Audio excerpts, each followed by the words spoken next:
Hello, everyone. Welcome to The Reason We Learn. I'm your host, Deb Philman. At The Reason We Learn, we aspire to be part of the solution. The purpose of this show is to take a good, honest, potentially painful look at the way kids are being educated. We know we can do better, and this is where we'll talk about how. Let's learn something.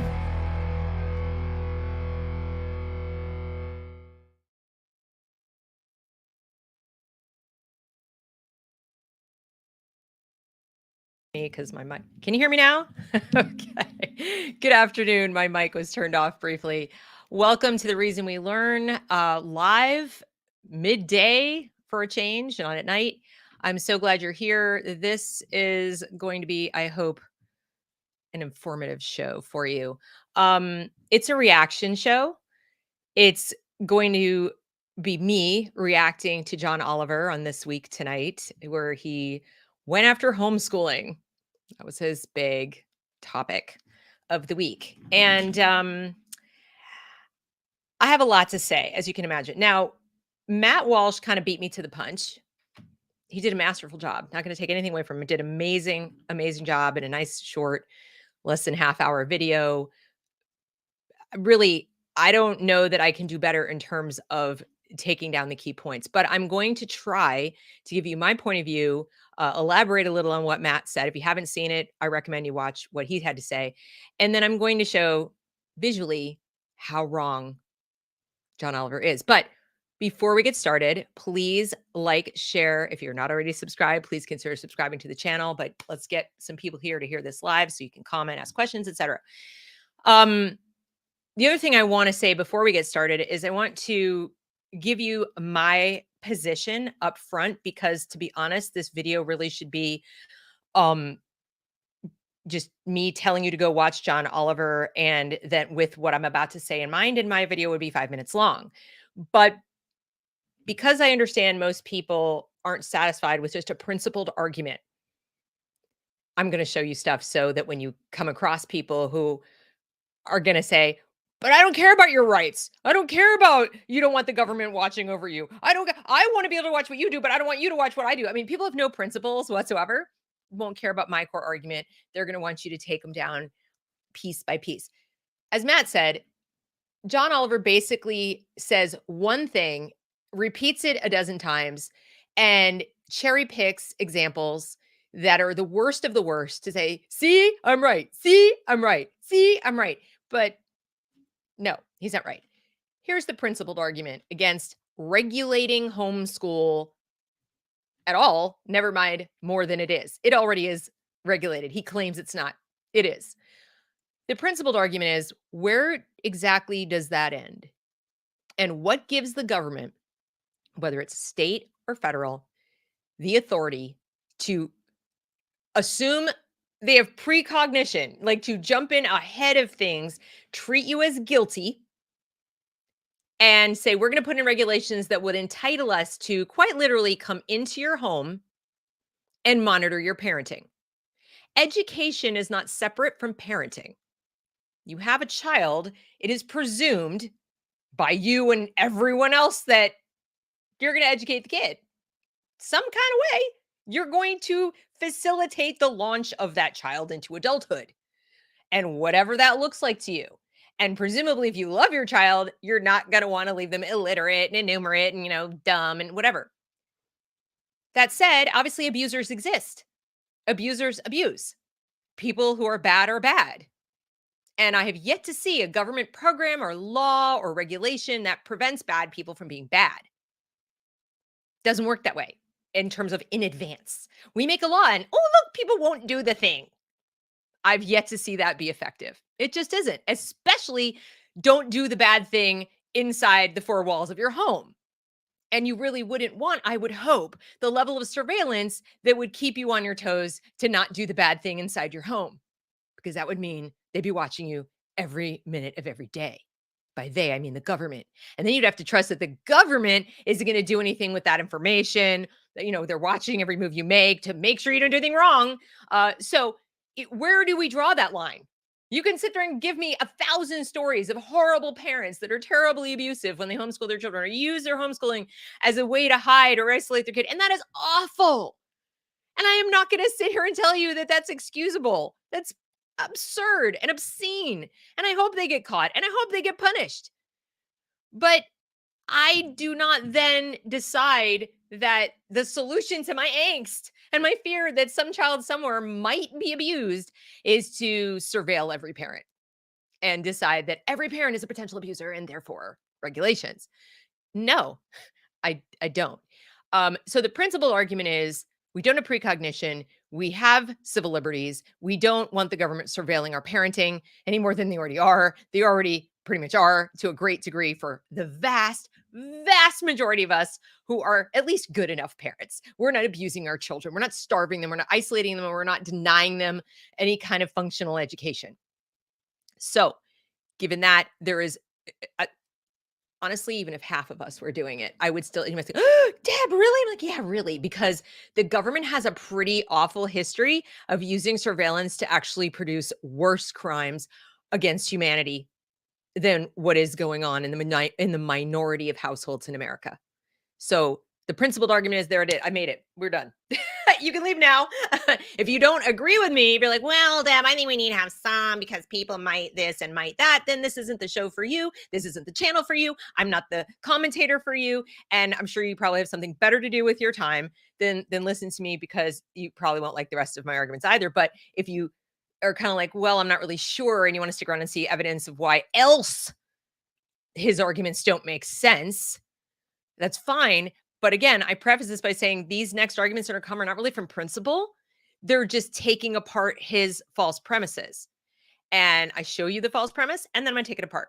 So without further ado, and I apologize in advance that the way I have to do this because of my screen sharing capability is I'm going to have to show you some of John, stop, make my comment, show you some stuff, go back to John. Okay, so apologies, it is not a perfectly produced, I don't have a producer in the wings loading things up for me. Okay.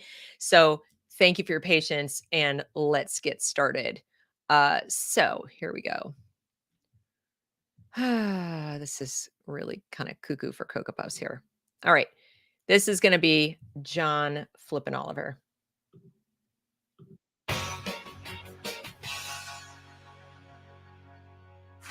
Our main story tonight concerns school. For some, it's the place to make lifelong friends and enjoy first crushes, while for others, and I'm not naming names, it's not. It's different. You would think then that he might understand that there are reasons people pull their kids out of school that have nothing to do with being crazy lunatics. Specifically, we're going to talk about homeschooling. During the pandemic, many parents were suddenly forced to do it, and while some struggled, others, like this family, absolutely thrived. A, B, C, D, E, F, G, H, I, J, K, L, M, N, O, P, Q, R, S, T, U, V, W, X, Y, and Z. Now you know your ABC. That is clearly excellent, but it is also a pretty mean way to make other parents look like total shit. Now, Matt commented on this, but I've got to echo his sentiments. First of all, several of the children in this video are quite a bit older than I would expect to be reciting your ABCs. I mean, it's a cute little song and it's definitely a family togetherness moment. But if this makes you look like total shit as a parent in terms of what you did with your kids during the pandemic when they were home all the time and had online class for a tiny portion of the day, shame on you. Shame on you. If that's all it takes, if you didn't even do that much. And he goes on to explain what he did, which might enlighten us as to why homeschooling seems such a bad idea for him. Because that is significantly better than anything I did with my kids during the pandemic. It was much less singing certified alphabet bangers and much more hiding in the closet praying they would not find me. I don't really like being around my children and can't imagine why anyone else would.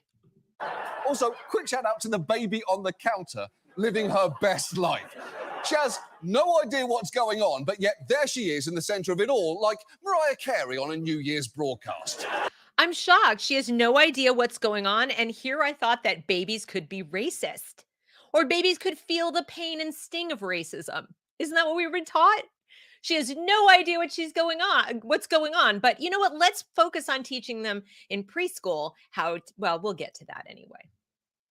Now, that family, like many, eventually sent their kids back to school. But for some, homeschooling isn't just a pandemic-era necessity. It's a Homeschooling wasn't what people did during the pandemic, just so you know. Now, we don't know if that family sent their kids back to school. He's presuming they did.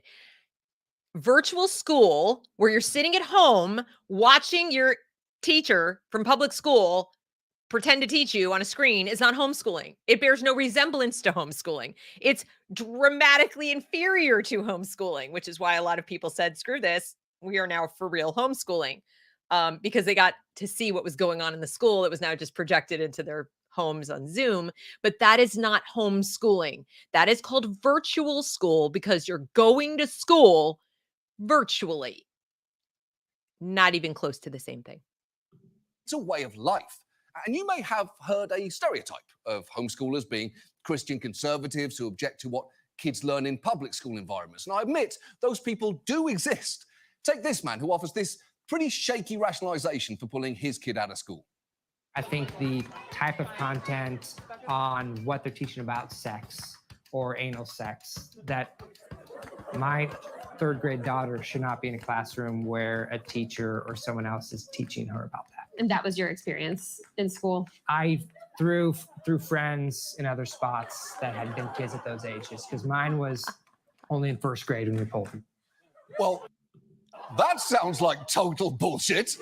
Although I guess I do basically agree with him there. Things that are definitely not happening should continue not to happen.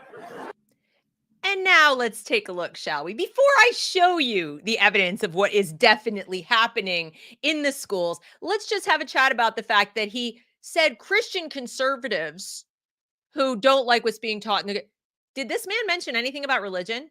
Did he say anything about his religion? Do you need to be a Christian conservative to not want your third grader introduced to anal sex? And by the way, when you stick a kid in a school, in an elementary school, even if the teacher in their class is not teaching about it, they do recess, lunch, library, they walk through the hall, etc., with other kids who are learning about it, as I will show you in just a moment. There is proof because it definitely is happening. So it will continue to happen, John Oliver. And what about the adults? What about the kind of adults that want to have conversations about anal sex or any kind of sex for that matter with elementary school kids? That means kids from the age of 6 to 10. What kind of adults are teaching his third grader if they're completely fine with that?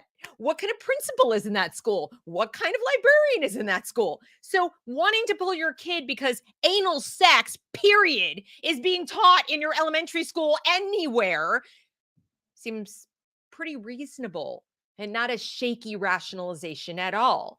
But as I said, let's take a look at what is actually being shown, since John Oliver, Mr. I am so much smarter than you, even though my IQ is probably far below yours, which is what Matt said, and I agree. Let's take a look at what is actually going on. And this is where I'm asking for your patience because I have to get to it. Okay, here we are. In elementary schools around the country, we have this charming book. We have this lovely book. It's wonderful. This is Let's Talk About It. Now please note, 14 to 17 years of age is what this book is recommended for. I personally wouldn't even want my middle schooler looking at this book. I'm going to show you some pictures that will help you understand why I don't want kids looking at this book. So we've got to go to the other, another screen. I apologize. This is kind of annoying. But let me see, break tab. Okay, let me go over here. Yeah, these are some pictures taken from this lovely book. All right, so here's one. Right. Oh, helps if I'm in the right place. Here we go. Here's one. Sorry, I apologize if y'all just ate lunch. A great place to research fantasies and kinks safely is on the internet. Is that advice you want to give a fifth grader? This is happening in elementary school. It absolutely is. Yeah. And not just public, but also private. I have a list of the private schools that are using this. Let's see. Here's a heads up. Pornography is a performance, not a blueprint. Well, thanks for telling my elementary school kid that. And, we have there are tons of people and communities out there on the web who share your interests. What? Elementary school, middle school kids have kink interests? Go out on the internet into the wild, wild west of the internet. This is used in schools. I'm not making it up. When people like Moms for Liberty are trying to get books out of schools, this is one of the books they're trying to get removed because they're like, this isn't sex ed like the birds and the bees and what happens. This is a little more elaborate. So let's go on to the next one. Hold on one second.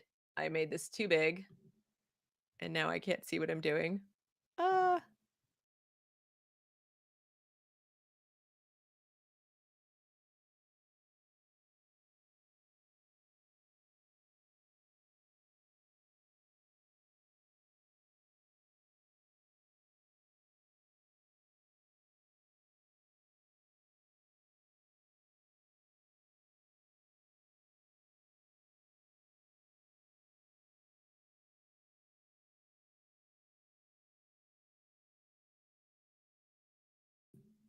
I removed myself from the stream. Sorry, guys. It's really hard bouncing around from all this stuff. There's so much stuff. All right, let me go back. Okay. Going back to this one with the pictures. I know you were so sad that I was not able to do that. Here's the next one. When you're starting out, explore your butt solo till you get used to it. Lube up and don't rush. Relaxing and feeling comfortable is key. So there's that. Does that sound like teaching kids anal sex? Because it does sound like that to me. So the gentleman was saying, I don't want my kid taught anal sex. But wait, there's more. This what you want your kids seeing in elementary school? This is something you want going on in the school? I'm pretty much done with showing you that because it's nauseating to me. So let's just go back to John Oliver. I think I've made my point that they're using this stuff in schools. There's more. I'm going to show you more because he's so bent about they're not doing this stuff in schools with sex. So let's see what else he has to say because he's so convinced that that they're not showing this stuff. Where is he? All right. But the truth is, the homeschooling community is much broader than just right-wing parents afraid of hypothetical third-grade lube demonstrations. Hypothetical. By one estimate, there are now around 2 million children being homeschooled in this country, and parents can choose that for all sorts of reasons. Maybe their kids have social or health problems or disabilities that aren't being accommodated. Maybe they're families with legitimate fears about school safety or who are in the military and move around a lot. Isn't it nice of him to say, families who have legitimate fears or, for all sorts of good reasons, according to John Oliver? I just wonder how John Oliver would feel if the rest of us got to decide what was a legitimate reason for him to do any damn thing. Never mind how he raises his children. But there he is pontificating about what he considers to be legitimate reasons. No, John, I'm sorry you don't get to decide that any more than you get to decide what's a legitimate reason for me to give my kid a candy bar, let them play video games, let them have a cell phone or not, or do any number of things that I as a parent might choose to do. It is not for you to even attach the word legitimate. Who the hell elected you to run my life or anyone else's? Nobody. This is America. And I'm sorry if you don't like the freedoms that all of us share equally, not just people who agree with you, but that's how it is. And there's also a growing number of black parents opting to homeschool due to whitewashed curriculums and zero-tolerance policies in schools that disproportionately criminalize their kids at an early age. So there are... Okay, now I've got to address this. The vast majority of parents who are homeschooling, who are black, are not doing it for these reasons. Quite the opposite. They are doing it because their kids are not getting an education. They are disproportionately denied the functional education that John is about to tell us is oh so very important. So let's go back to that because that is quite important as far as why black parents are homeschooling. So I'm going to go over to Oh my goodness. Let me just get to the thing. First of all, we have research facts. And this is NHERI, National Home Education Research Institute. This shows you trends in homeschooling. But here we have this article from CNN, something even John might, agree with. A form of resistance, more Black families are choosing to homeschool their children. Tracy York grew concerned about the quality of education her son was receiving. The quality of the education, because it looked as if teachers had not been trained in virtual instruction. Teachers in the oh so wonderful schools that he thinks that we should be forced to send our kids to. Then, of course, there was some racial stuff, etc. But there are a growing number of parents who are homeschooling because their kids do not get an education. It absolutely disproportionately impacts Black children. Here we have this. Black test scores continue to slide in 2019. This is what's driving parents to pull their kids. I'm sorry, John Oliver, to disappoint, but Black parents are not a monolith. It's not, you notice the first homeschool family he thought was so cute and was thriving are Black. And now he gets to some people Black homeschool because they've whitewashed the curriculum. Like, that's one of his legitimate reasons. If you're running away from school because you think those schools are too white, that's a good reason. Really? Well, then you might want to have a chat with the NEA and the other teachers, because if it's the too whiteness that is causing this, I think they need to do something about it. I'm pretty sure, though, it's not the too whiteness, because the white kids aren't doing so great either. You'll notice it's flatlined and going down as far as their reading scores and their math scores as well. But the test scores for Black students after 4 years, this isn't just COVID, you guys, they're going down. All right. And that's, just one metric. Here we have, according to census data, the number of Black households homeschooling their children jumped from 3.3% at the start of the pandemic to 16.1% by the fall. That jump was the largest of any racial group. This is during the pandemic. I'm pretty sure we weren't even having conversations about whitewashing the curriculum. George Floyd happened while we were already locked down. Like, this is not to do with, oh my goodness, they're in their homes doing virtual instruction. I don't think this has anything to do with that, okay? Then it says, meanwhile, the proportion of homeschooled children overall nearly doubled from 2.8% to 5.8%. Interesting. I wonder why that was. Shocking. Let's see. You'll see here how the numbers grew and grew and grew. 2016, they grew a lot. They grew a lot in 2016. Pretty sure that's pre-pandemic. Same thing with 2019. Same thing with in 2021, you could say pandemic, but this is still growth, even post-pandemic. So pretty sure it has nothing to do with that. While we're on the subject of school performance, just so it's in the back of your mind when he starts talking about how amazing the schools are and how much better it is for getting an education, let's take a look at the history of literacy in America, shall we? So you go all the way back to the first written communication of all time, 3500 BC. The first book appears in 23 BC and the printing press in 1403. But by the 1840s, not even 400 years later, the United States, and this is pre-compulsory public school, pre-existence of a public school system, had a 91% literacy rate. That's when virtually 90% of the population was homeschooled, or a little red schoolhouse kind of schooled. But there was no school system, and government wasn't coming to your house going, where's the kid? Why isn't the kid in the school? 91% literacy rate. We had a higher literacy rate than Europe. In the 1800s, public school system was created at the tail end. By the 20s, we only had a 70% literacy rate. And some of you can say, well, we had a lot of immigration in between, blah, blah, blah. People came that were, not literate and so forth and so on, and they were already adults. Oh, okay. That much of a percentage, though? Seems rather high. Okay. 46% literacy rate today. What? 54% of U.S. adults, 16 to 74 years, we could say, 90 some odd percent of whom, right, go to public school. 130 million people lack proficiency in literacy, reading, and they're reading below equivalent of a sixth grader.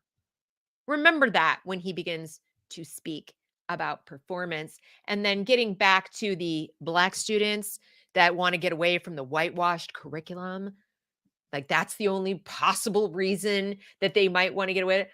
Fourth graders who scored below proficient reading level by race and ethnicity. Let's see. Oh, 84% of those who scored below proficient were Black. Or sorry, not 84%, 84% of Black students. 84% of Black students scored below proficiency by fourth grade. Is it whitewashing of curriculum? I wasn't aware of elementary school curriculum that was talking all about critical race theory and George Floyd. I really don't think that the parent who yanks their kid out in fifth grade after they get a test score like this and think, Mama, I can't read, is doing it because they're not learning enough about George Floyd. I mean, I could be wrong, but just a theory. Let's get back to that smug little prig. See what else he has to say. He is so charming. Here we go.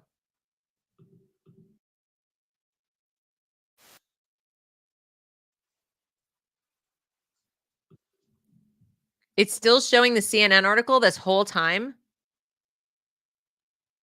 You didn't see. Oh my God. My bad. Hang on. Let me go back. Obviously, my little program did not work so great. I am so sorry. Hang on. I've got so many windows open here. It's ridiculous. All right. I really need a producer. Anybody want to volunteer?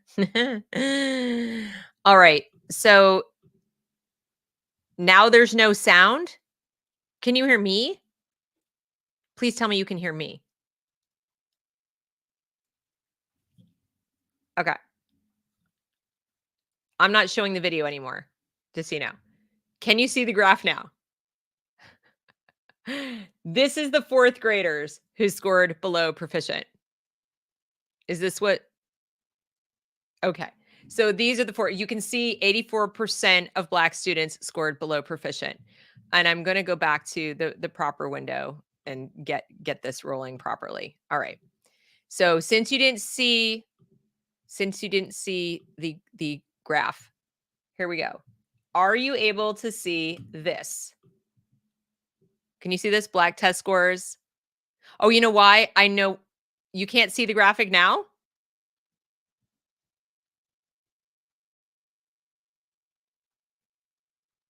Can you see it? I can see it. I'm like looking right at the screen. You can see it. It says Black test scores continue to slide. Okay. Sorry. This is what's hard looking at the comments. Like, what can you see? What can you not see? All right. So I think we've got it figured out. The reason that you couldn't hear the John Oliver is I opened it in a window that wasn't sharing sound. My apologies.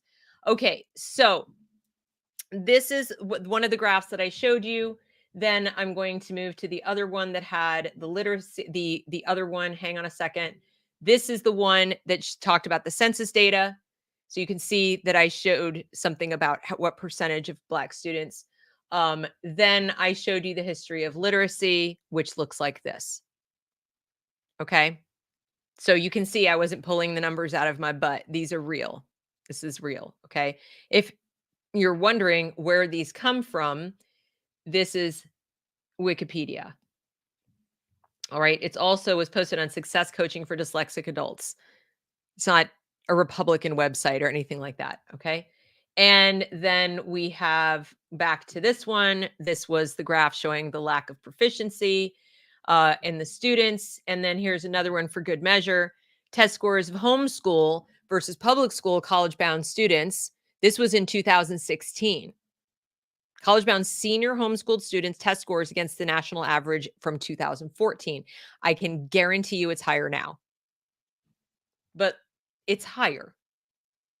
College-bound seniors. All right. And then we had the Black homeschooled scores. And then while we're here, so I can get through all of my stuff, I also want to show you something. This is a quick video that I think is relevant. Let me get back to the beginning. Hold on a second. In case anyone doesn't want to believe me that the kids are not learning in school, and there might be reasons that all parents, never mind Black parents, notice how he singles out the Black parents. Well, they might have reasons. Maybe the white parents don't like the changes to the curriculum, but that's not okay. That's not allowed. on either side. Even if it's left-wing parents who are like, I don't like what they're doing in Florida. I disagree with them, but it's their right. Okay, see, I'm consistent. Unlike John Oliver and all his little seals clapping happily there, in his audience. If a far left-wing, super hippie, vegan, love lives here, hate has no home here parent wants to pull their kids out of school because they want to bring them home and teach them, everything under the sun about Marxism, I think that's terrible. I think it's borderline abusive, personally, but it's not my flipping business. It's just not. They have freedom of speech just like I do. They have the freedom of religion just like I do. If their religion is Marxism, Satanism, whatever the hell it is, I mean, disagree all day long. But I don't want the government going into their house and saying, we forbid you. We've decided this is the way that you will do things. These are the beliefs and this is what you'll do. So I'm not like him. Okay. He's an authoritarian. I am not. But let's hear from some teachers. I do so hope that you are able to hear this. I teach 7th grade. They are still performing on the 4th grade level. It would benefit you to watch his entire video because he breaks it down about how and that's the kids that are doing well. Because I also teach 7th grade and we have kids that have math grade level equivalents of 1st and 2nd grade, 3rd grade, many at 4th grade, very few at grade level, very few, if any in some classes. These kids can't read. They can't decode. They have no vocabulary, no background knowledge. I've never seen anything like it. For context, for 8 years, I taught a self-contained program for significant language-based learning disabilities. It was the most restrictive environment. It was the step before being sent to a specialized school. And my 5th graders with significant language-based learning disabilities could write better than non-disabled 7th graders can now. They can't write a sentence. They don't know what state they live in. They don't know what region of the country they're in. They have no background knowledge. Most of them don't know who the president is. They're coming to school with no background knowledge. They have very low skills. And yes, part of my job is to help them find those skills. And as a special education teacher, I'm obviously going to be working with students who require specialized instruction, but I'm not talking about specifically my students. I'm talking about students in the grade, period. And this was the case last year. They can't take notes. They can't even attend to a video. They can't even attend to a 3-minute video clip. I can play it. I can tell them what it's going to be about. I can summarize what the video did, and not a single one can tell me what the video was about. Directions written on the board, stated by the classroom teacher, restated by me. All right, who can tell me what we just said? Crickets. They have no listening skills, no reading skills, no writing skills, and no math skills. And like this creator said, I've had them for 30 days. Not even, this is week 4. So, I teach 7th grade. as I said, remember that when we get back to Mr. Oliver, because he seems to think that there's just too many parents abusing their children by homeschooling them. So, back to him. Be genuinely transformative. At 15, Victoria asked her mom, Bernita, to take her out of Detroit schools. She said, So I should really go back a second. Hang on one second. I'm going to go back a little bit because he said, for some, there are these legitimate reasons. Curriculums and zero tolerance policies in schools that disproportionately criminalize their kids at an early age. So there are lots of reasons to do it. And the fact is, for some kids, getting to be homeschooled can be genuinely transformative. All of them. At 15, Victoria asked her mom, Bernita, to take her out of Detroit schools. She says she was being bullied relentlessly for her appearance, and it didn't seem like her administrators cared. It made me not want to ask questions, you know, or not want to ask specific questions because I'm like, oh, am I like, they're going to call me dumb. When you transitioned to homeschooling, how did you start to feel about yourself? I felt more confident. It was just like a, kind of like a sunshine, like the clouds opening a little bit. That's great. That is very nice. And Guess what, John? You don't need to be black or overweight or have pink hair to feel like that when you leave public school. Public school period, is one of the first and often the only place a child will experience violence. Okay? So, you know. I know that's not something you usually hear me say after a clip on this show. It's usually a variation of "that's horrible, that's heartbreaking," or "shut the fuck up, you baby bitch lawn dance." So, frankly, this is a welcome change of pace. The point is, the ceiling of how good homeschooling can be is admittedly very high, but the floor of how bad it can get is basically non-existent. Guess what, John? Same goes for school, as we'll talk about in a little bit. Because to an extent that you may not realize, in many parts of the country, homeschooling is essentially unregulated. Not true. Not in many parts of the country. Many parts. So to prove my point, let's head over to, let's see if I can get there. This is HSLDA, which he rips to shreds in this show. Let me show you the legal section of HSLDA, because hopefully I can show it to you. I don't know why it's not showing. Hold on. It's not allowing me to do anything. Legal. Hold on one second. I'm going to do it a little differently because it's not allowing me to actually manipulate the tab while I'm using it. So it's like broken. Is their website broken? Oh, there we go. Okay. So state homeschool laws. This is the United States of America.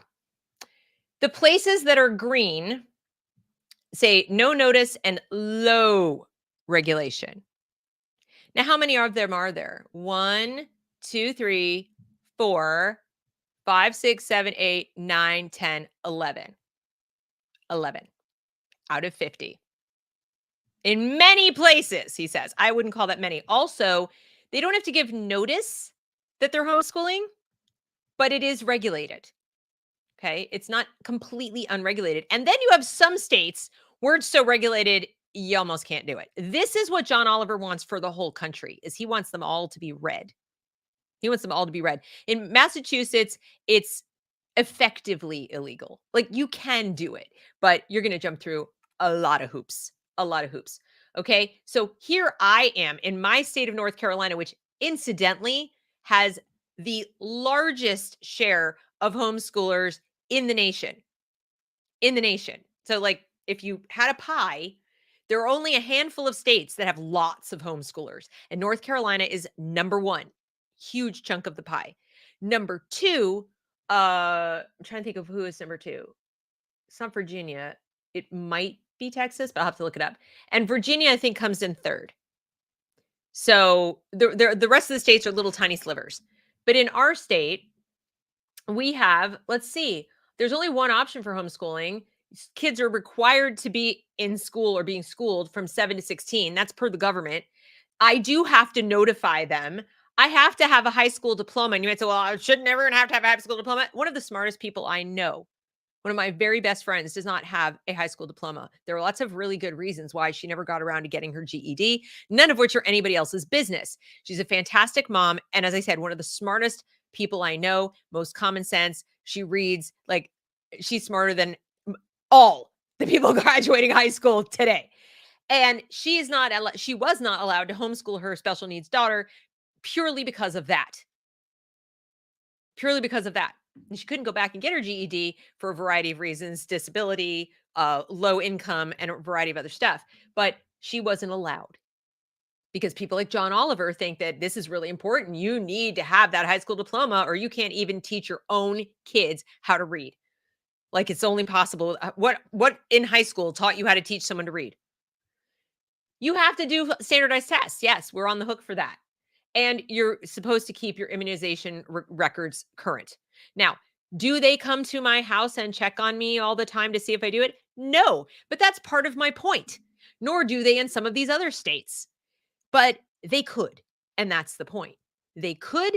And if they wanted to, if they had the staff, they probably would. And if you are in a divorce situation and the ex-spouse wants to leverage something against you, they've got an instantaneous weapon of government surveillance. There are all kinds of ways that these laws can be used against you. And honestly, I think the only reason they don't in North Carolina is we have so many families homeschooling, they just don't have the staff to surveil us. That's probably the only reason. But every year it comes up, we need to supervise these homeschoolers more. Why? What is what's happening that's so bad? Where's all the evidence that we need to be surveilled? It doesn't exist. But, they're not regulated. Oh my God, can you believe there's no regulation? Well, I'm here to tell you he's wrong. There is regulation. Absolutely there is. All right. So back to this butthead. Which can result in enormous damage. So given that, tonight... Wait, so we go from unregulated can result in enormous damage. That's doing a lot of heavy lifting, John. Your homeschool is unregulated, ergo damage. That says, logically, if they were regulated, damage wouldn't occur. Are the schools not regulated? Are the schools not overseen by the government? Are there not teacher certification requirements? Aren't the teachers like held to account? What? Why are the results so poor, John? There's all that regulation. There's all that accreditation. There's all that oversight that you want so badly. So how can you go, this can result in unregulated results in damage? That's not how cause effect works, dear. Let's take a look at homeschooling. And let's start with the fact there is a lot that we don't know about homeschooled kids, from exactly how many there are to what they are learning. Exactly. And let's start with the fact that there's a lot we don't know about kids who are being force-fed Twinkies every day, or they're being kept vegans and not getting their B vitamins, or they're not given adequate water because their parents give them nothing but soda. There's a lot we don't know about what goes on in your house, John Oliver. Maybe we should know more. When I said there are around 2 million of them, the reason that's an estimate is... I want to draw your attention to this Coalition for Responsible Homeschool Education or Home Education. We'll talk about it later, but notice how he keeps bringing it up. That organization, that one organization. Yeah, there's a reason for that. That depending on the state, homeschool families might not have to report what they are doing at all. In these 26 states... Oh, noes! I don't have to report what I'm doing at all. To whom? To whom would I be reporting it to? To the person with the associate's degree who's sitting over there in North Carolina Department of Public Instruction and the admin office? Hi, I taught some history today. Believe me. Okay, whatever. Bye. Who am I reporting this to? Who's going to check on it? Who's going to make sure I'm not lying? Because, like how gun laws stop gun violence in Chicago, in LA, in New Orleans, and New York. I'm sure that reporting what I do all day in my homeschool is going to make all the difference. States, parents simply have to file a notice once a year with officials to let them know that they are homeschooling their child. Oh dear, that's so insufficient. In these 13, they only have to file a notice once with no requirement to check in ever again. That's right. I did it once. I don't have to check in again. I proved to them that I have the requisite instructor capabilities. I don't have a criminal record. I also had to prove that. And so why would they want to stop me? And in the remaining 11, they don't have to notify anyone at all. Oh, no! Guess what? When you had a baby, you notified the government. It's called a birth certificate. So they know you have a kid. And when it comes to the education itself, filing a notice is typically where supervision stops, as in most states, there is no oversight and no evaluation by anyone of the academic program and of students' progress. Oh no, and Lord knows that is helping the students so much in the public school. We have all kinds of oversight and evaluation, standardized tests constantly, and the academic program is constantly being tweaked and defined and overseen as high up as the federal government, and yet 54% literacy. And homeschooling advocates will tell you that that is not a concern, and the parents will simply come up with all sorts of innovative ways to teach. Excuse me. This next part makes me so angry I could spit nails. And homeschool advocates will just tell you that he didn't even spend 5 minutes doing research into how we decide what we're teaching our kids, how much homeschool curriculum is available out there. It is overwhelming how many choices we have put together by actual teachers who know what they're doing on, in terms of instructional design, which is more than I can say for today's certified teachers who take this many classes in instructional design anymore in teacher college. Zero. A lot of the curricula that I've purchased was put together by people who took instructional design, amongst other things, are also PhDs in their subject matter areas, and wrote their curricula decades ago when people actually still gave a shit about learning, John Oliver. So we have choices parents who have their kids in school don't have. And yes, when we are so involved that we take an interest enough to pull our kids out of school because we don't like the fact that they're growing up illiterate, we do put in the effort. I think you probably put more effort into figuring out which tie to wear on your show that night than most parents do when they send their kids to school. To teach their kids. Here is one parent enthusiastically explaining how he taught his kids science.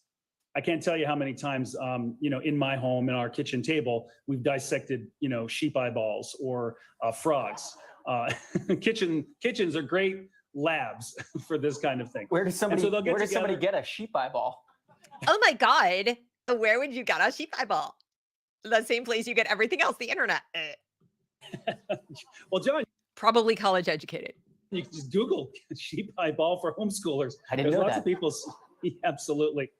Okay, first, are kitchens the best lab for this kind of thing? Oh, first, should you really do something in your kitchen where you had raw meat? Dude, people in Greece eat sheep's eyeballs. They pickle them and eat them. Okay. You're so culturally insensitive. It comes from the same animal that lamb chops come from. It's actually delivered in formaldehyde, by the way. And, maybe he might be interested to know that schools don't dissect anything anymore. They're doing virtual dissections, if they're doing anything at all, or they use these little fake things that aren't real animals because we can't hurt the fetal pig anymore. Well, I dissected fetal pigs. I dissected frogs in school. They're not doing that anymore because they spend so much time worrying about sustainable development goals and climate change, and they don't even teach biology, obviously, if they think a man can be a woman and that men can menstruate. But homeschoolers get to do these things, understand anatomy and how things work. And the kitchen, if only they had invented something that disinfects and cleans counters. If only we had means of cleaning up our kitchens after there were animal byproducts in the place where we eat. Oh my goodness. If only. I think probably labs are the best lab for this. What does he think a lab is? Kind of thing. I'm just like, maybe don't go dissecting sheep eyeballs in the same place where you cut olives for salad. I'm sorry. Are we living in the Bronze Age where we're eating off of wood plates and we are going to eat the same? What? This is the dumbest argument I've ever heard. Homeschool bad because you have to do science at home. Eek. Also, do not Google sheep eyeballs despite what that man just. What that man just said was Google sheep eyeballs for homeschool. For homeschool. Said. I did it, and I'm not even going to show you the results unblurred because it is too nauseating. So yeah. Prefer preserved sheep's eyes for science. But follow the science, you guys. Follow the science. We just want to have scientists in the future because it grosses John Oliver out. Where do you think schools would get them if they were bothering to do dissections? Suffice to say, it looks like what would happen if an oyster had a butthole. Oh, so sophisticated. Don't you feel like you're dumb compared to John Oliver? And while that man was clearly willing to go to impressive lengths for at-home science lessons, not everyone has the time or the resources to... Not my problem. To develop a curriculum from scratch. You don't have to. That's why we buy them. That is why there are big publishers who offer materials specifically tailored to Exactly. homeschoolers. And much of that market is dominated by these three Christian lies. This is a lie. This is a flagrant lie. Much of that market is dominated as just totally false. You know what? I think I'm gonna have to show you because this bothers me so greatly that he's lying so much about this so-called domination. He does this for the rest of the video. He cherry picks a few companies and one lobbying organization. It's not even lobbying, but HSLD. It is and it isn't and whatever. And he acts like that's all there is. Meanwhile, ironically, the government homeschool monopoly is all there is for all the other kids. Even to the extent that the private schools are now trying to kiss ass to the government and get accredited in the same way to, get those government school choice dollars when they start flowing in. They are kowtowing to things like whatever Title IX says about bathrooms and about what you're supposed to do with teaching gender and whatever else the federal government wants to hand down because they don't want to get shortchanged any kind of money. And if they're not equal, they're not going to get access to it because the state money is not supposed to go unequal to the schools. If they're not getting federal money and they're not going to get it. But John Oliver doesn't know any of this. So instead, he just focuses on three Christian companies. And I almost want to skip the rest of what he says because it's so absurd. He goes through Abeka Ace and BJU Press and picks the most ridiculous things that are probably being used by a tiny handful of people relative to the total population of homeschoolers. And instead, I'm going to show you this. Kathy Duffy. This is where most homeschoolers go. We go over here and we look at all the different subjects. And yeah, you can get Abeka stuff through here, and she rates Abeka stuff. But she also rates all the other things. So there's a Bible and religion section. But for those of us who aren't interested in that, we can just go straight to composition and go, oh my goodness. Oh my God. Oh, wow. Oh, that's a lot. Yeah. That we could choose from. And the little apples are pics of hers where she's reviewed it and given it a high score based on her criteria, which you can learn more about by going to her site and finding out about it. But by no means are those three companies dominating the market. They're big. And what happens is when people first get into homeschooling, if they are Christian, they may go straight to those because that's easy to do. I'm Christian. I'm going there. That's what I'm doing. But the rise in homeschooling is secular. And this is what people are doing. So he is just so ignorant. He didn't even do the most basic research into figuring out what is really happening. Textbook publishers who promise learning through a biblical filter. And look, it is absolutely a parent's right to educate their child with religion if they so choose. But thank you so much for your, observance of that. The quality of some of these books can be troubling. According to you. It's what you believe. It's what they believe. So he goes through and he shows like there's something where there's it's science through a Christian worldview. We have dinosaurs with men. I'm not even going to dignify this by playing it. It's so ridiculous. He's totally cherry picking. And then this pissed me off. He picks this person who, by the way, works for that organization, that Responsible Homeschooling. She works for them. So this is not some I just randomly found a homeschooler that went through this. This is self-interested to get people thinking, oh my goodness, if I want to homeschool, but I want to do it the way John Oliver and everyone that is in my, yoga class would recommend that I do it, I better go over there and learn about homeschooling, where they will begin to make you take a quiz and they will begin to dissuade you from homeschooling because they put things in. Is there an adult home all day? Oh no. Okay. Do you have the money to do? Oh, you only make this much money. Their quiz is designed to select you out of homeschooling, and transparently so. But this is what this girl says was allegedly her homeschooling schedule as far as chores. The date at the top, I would have been 12. First, we've got classical music, which was just turning on classical music in the morning so that everyone could hear it. We've got Bible listening. We've got handwriting and math. That's fairly normal. We've got memorizing the Bible. We've got memorizing poetry. The poetry was mostly hymns. We've got exercise. That's good. It was usually just walking around the block. And then the Oh, I'm so sorry that you weren't, given exercise equipment or something like that. Oh, it's just walking around the block. It's more than most kids do today. whole entire rest of the list is chores. And what? These are the things that's just listed the things you're supposed to do and the number of times a week you're supposed to do them. I see handwriting, I see math, then there's a bunch of chores. What? How many of us would love to get our kids to do a chore, never mind 5 or 6? And they talk about it like it's slavery. And cleaning tasks. Oh my God. They had to do cleaning tasks. It's true. Most of her lessons just involve chores and just... Well, we never got down to the bottom where we might have seen something else. So we don't know that. It's what you're telling us. Look at that list. That is a lot of cleaning demands. Who was her...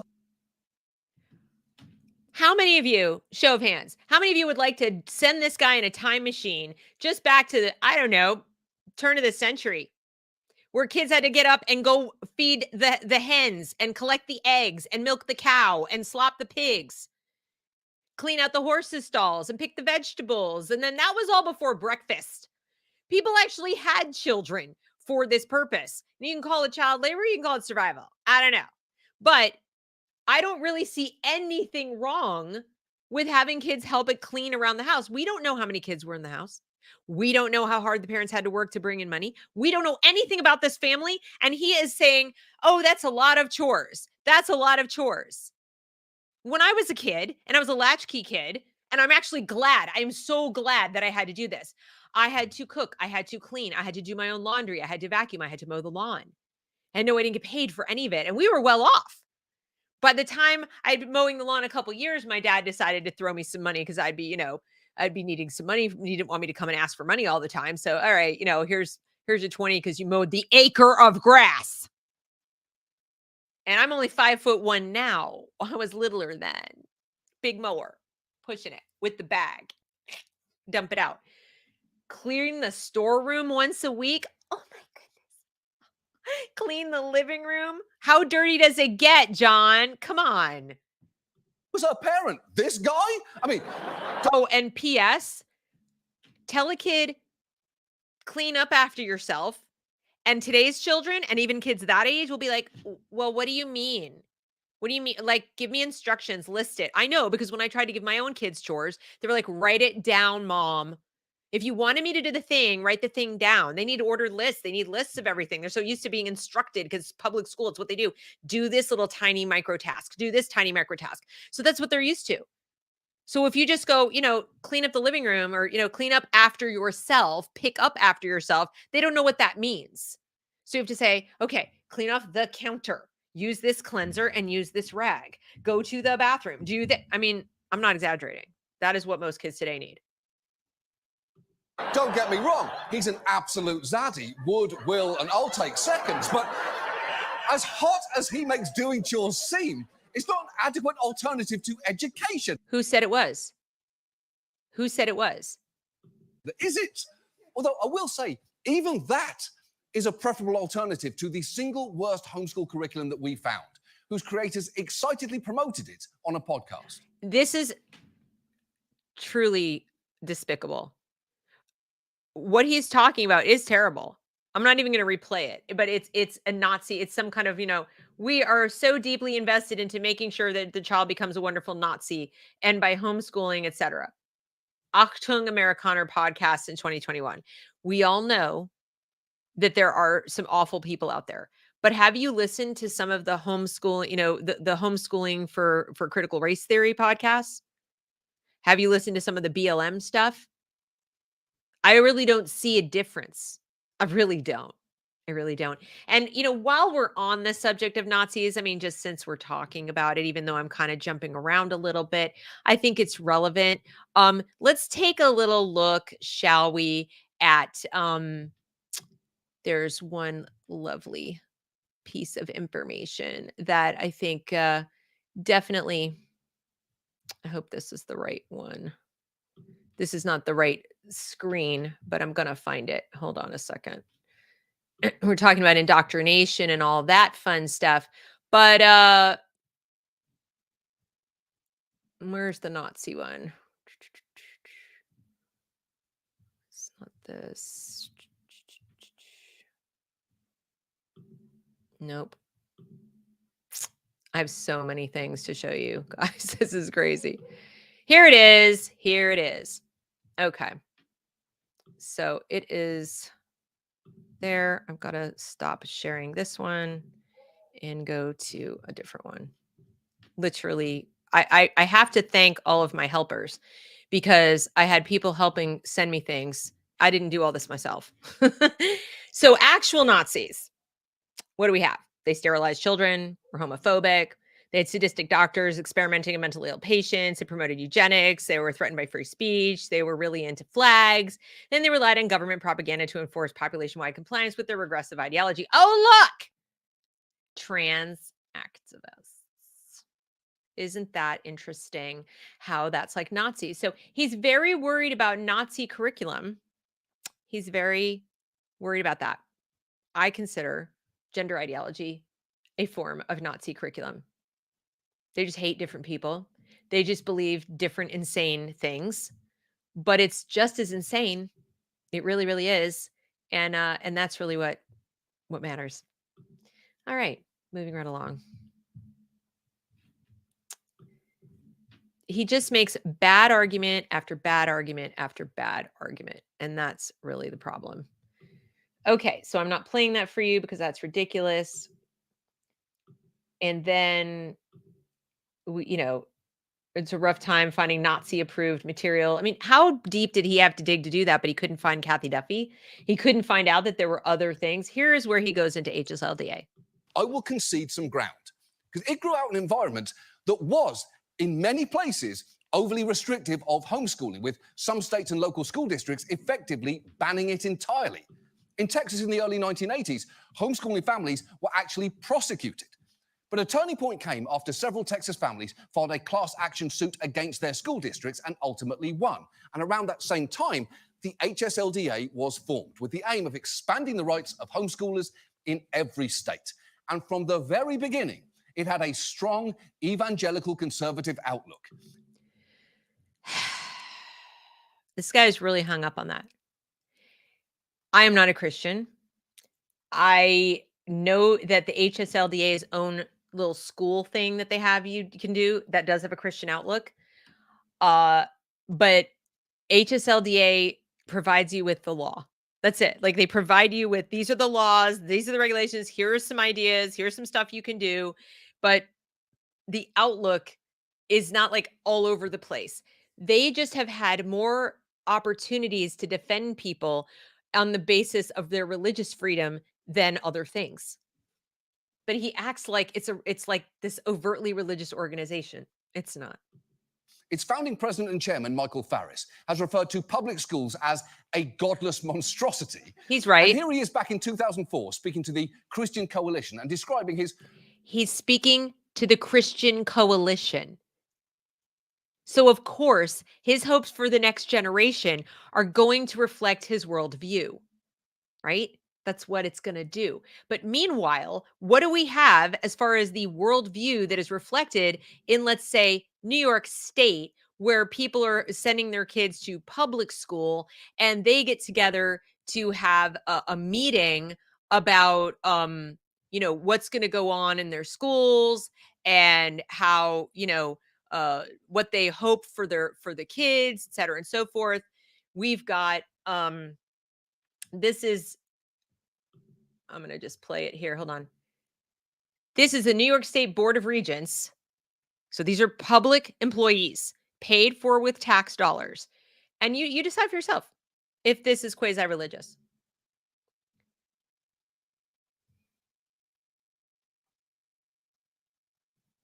This is just before the culturally responsive sustaining education framework was introduced. A fancy way of saying CRT or ethnic studies. I think we're going to ask you for a moment of reflection. So please stand. Please stand. Everyone stand. Morning, everyone. Morning. New Year. So much of the work we have been doing this past year has been under the umbrella of a single word, and that word is equity. Although it has many formal definitions, simply put, equity means being fair and it means being inclusive. Equity challenges us to think in ways that provide opportunities for more personalized learning for learners and identifying different ways of measuring their success.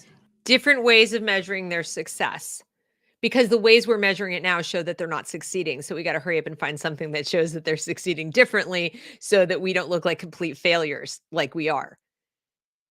But he's right that, you know, homeschooling is going to, without regulation, it's going to cause damage. And how dare homeschooling people or people like HSLDA have their own religious views about what they hope for their kids. It's unbelievable. So that's a typical thing that they are doing. Getting back to John, somebody has asked me, has said, can you prove he's wrong? Everything I seen says he's right. About what? He's right about what? Exactly what is he right about? Why don't you type that in the comments? So far, what he's said is that without government regulation, very bad things will happen. And his evidence for that is that there are people out there doing things he doesn't like that are involved with homeschooling. And he's saying, because there are people I don't like, whose values I don't share, whose beliefs I don't share, involved with homeschooling at all, even in a big way. Therefore, all parents who homeschool, except the ones who I think are doing it for legitimate reasons. Of course, if they're Black and they're trying to get away from racism or being fat shamed, maybe that's an okay reason. But everybody else should be overseen, regulated, have, you know, some kind of supervision is what he called it. So exactly what's he right about? And it's not my job to prove that he's wrong. That's literally not my job. His job is to prove he's right. When you want to send the government to my house to oversee my parenting, you best bring it. You better have probable fucking cause.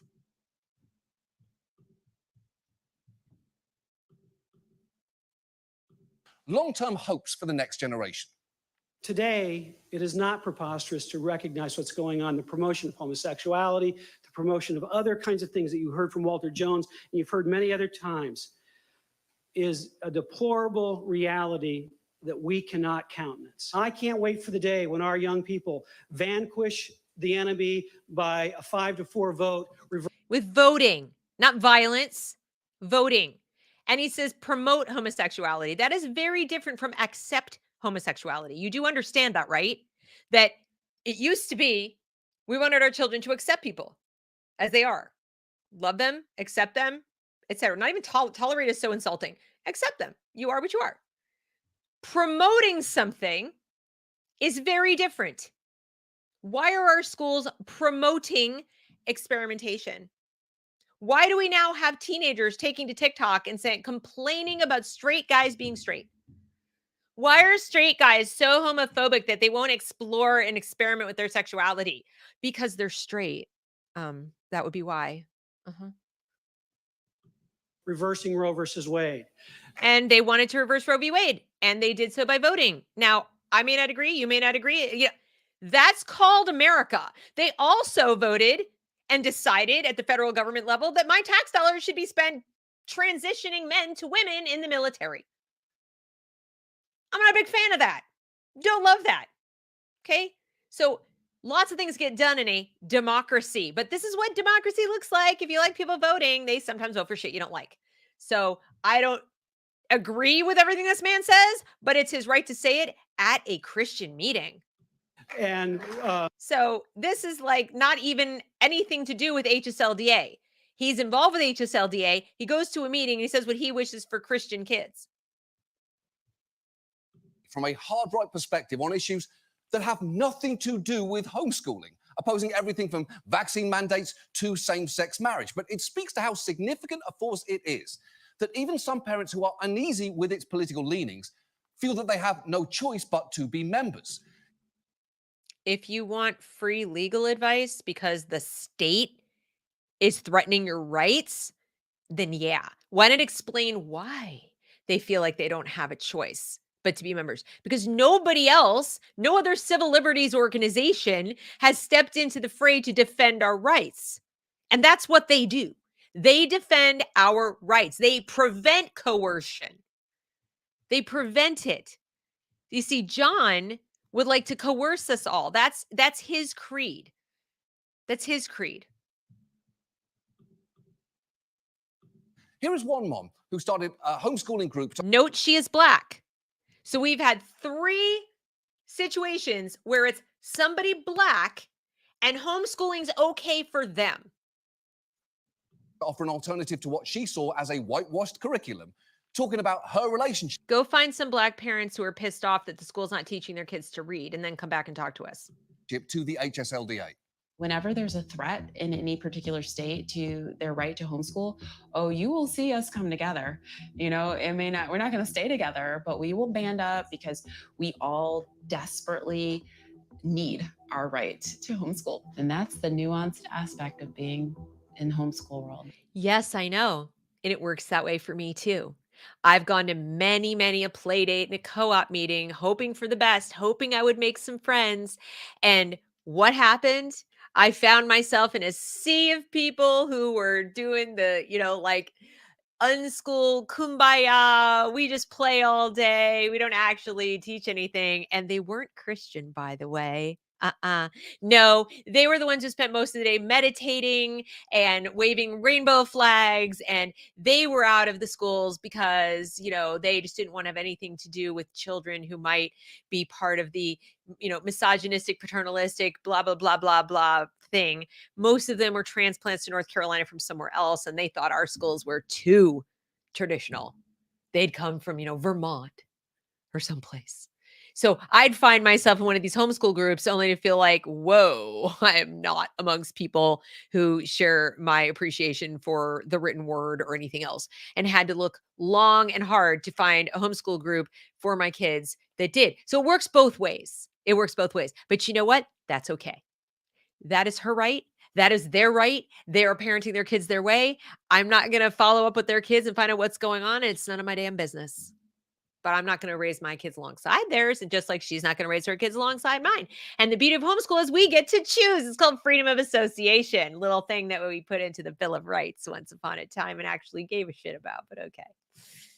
The people that you have to work with in order to maintain what you hold dear are also the people who crush you. They crush you by not agreeing with the you. HSLDA have made themselves so powerful.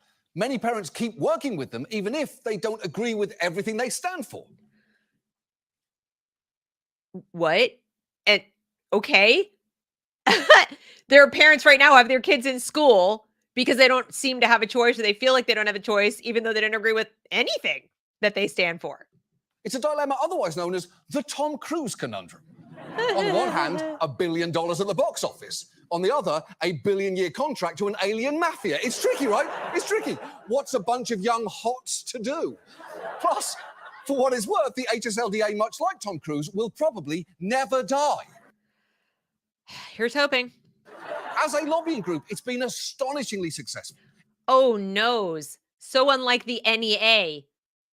So unlike the NEA that actually uses our tax dollars. At least this is donor funded. In 4 decades, its efforts have been credited with rolling back existing laws governing homeschooling in state after state. Oh no, they've rolled back laws governing homeschooling. They've taken power away from John's friends. Oh, what are we going to do? It's so very sad that John and his authoritarian buddies can't come into our homes and tell us how to parent. And the argument that it will always make against any regulation is you're just punishing all the parents doing things right to address a handful who are doing it wrong. And that is the argument. And it is the correct argument. That is the correct argument. How is that about? Can somebody explain it to me? Because I must be dumb. How is that a bad argument? Why would you They hate collective punishment. No, ceasefire in Gaza. Collective punishment is so bad. Yeah, 80% of the Gazans voted for terrorist organizations to represent them, but they didn't participate directly. Why is this a collective punishment is evil? But a few homeschool parents did bad things, so all of y'all need to be supervised. Mm-hmm. In theory, sure. But when you've got some parents running the Homeschool Institute of Dishwashing and others running Lil Nazis Are Us, it seems... Oh, yeah. That's because that's all there is. Let's paint you a picture of, he just said at the outset, there are 5 million kids homeschooling right now. It's somewhere like 13% of all the school-age kids are homeschooling right now. Do you think they're all involved in Nazi homeschooling or Dishwashers Are Us homeschooling? No. Maybe the reins have gotten a little loose. And the lack of regulation here has serious consequences. Again, with the lack of regulation leads to consequences. False premise. False premise. I'll let him tell his little story, and then I'm going to show you mountains of evidence that he makes him look absolutely ridiculous. Not just regarding quality of education.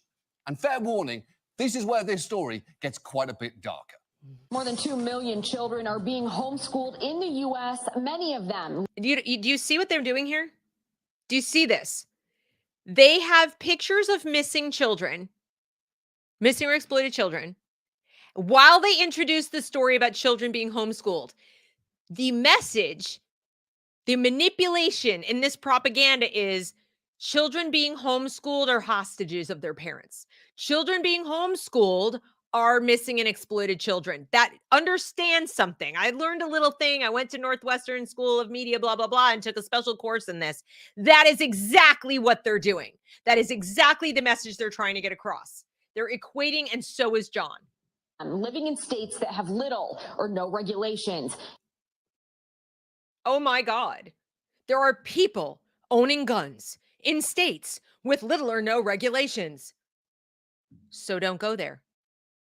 People want to have abortions with little or no regulation. And what is it they always say? So don't have one, right?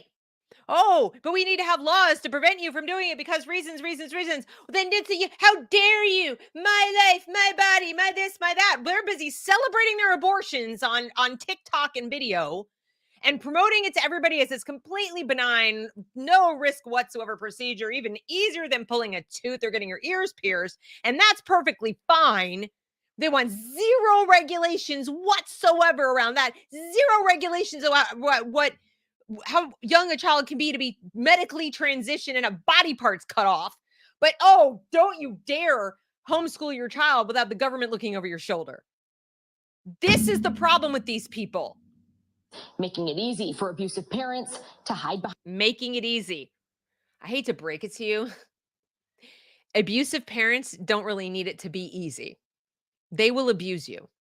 Okay? They will. They will abuse. Abusive parents abuse.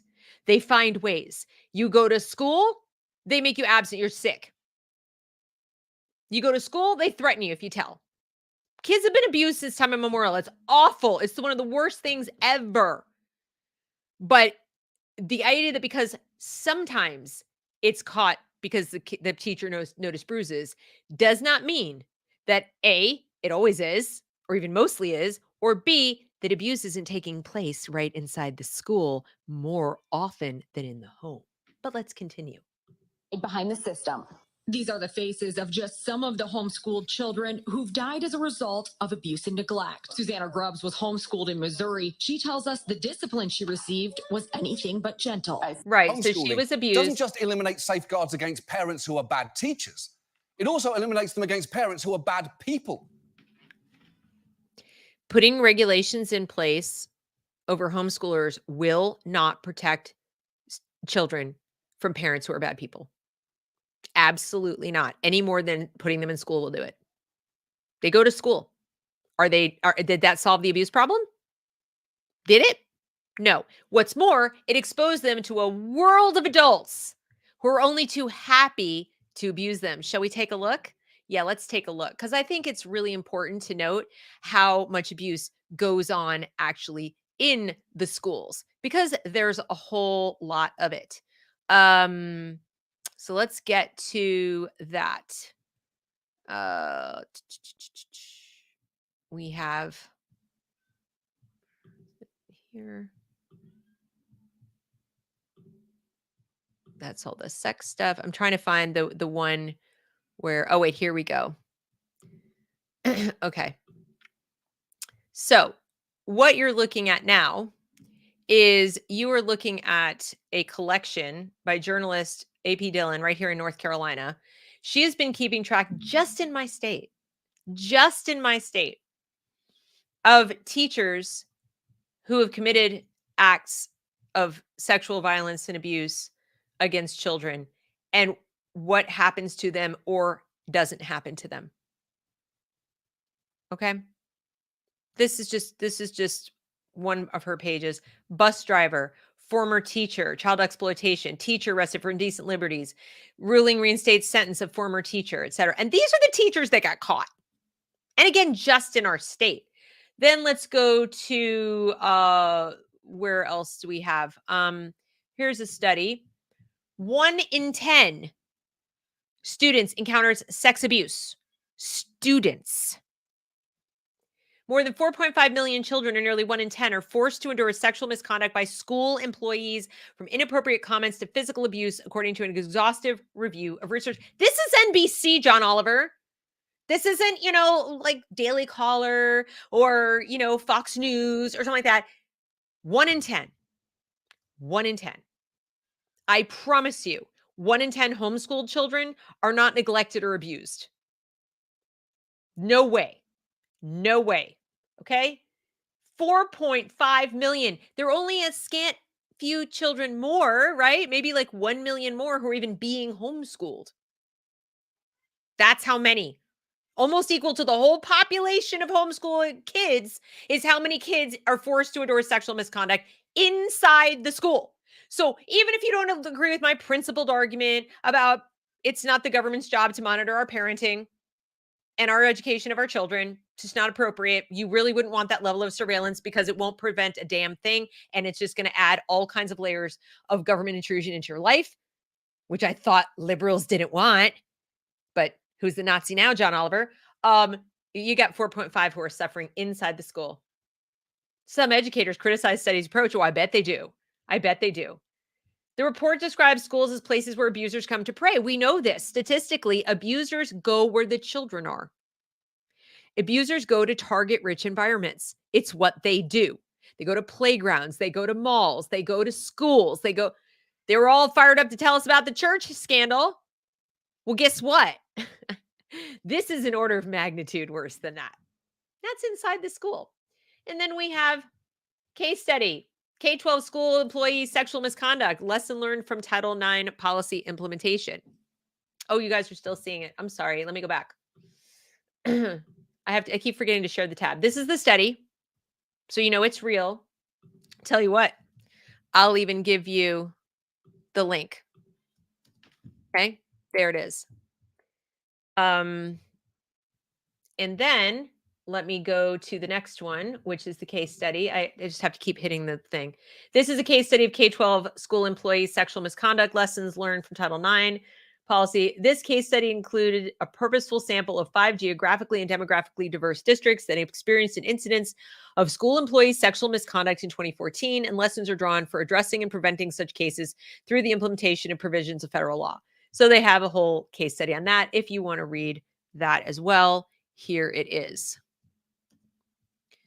All right. So we have that. And then, what else? So those are the, yep. So there we go. Right. Getting back to John. He thinks it's so very dark. I think it's dark too.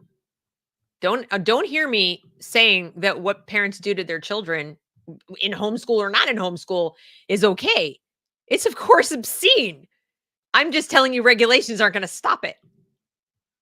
It's going to force kids into schools where a school employee could abuse them.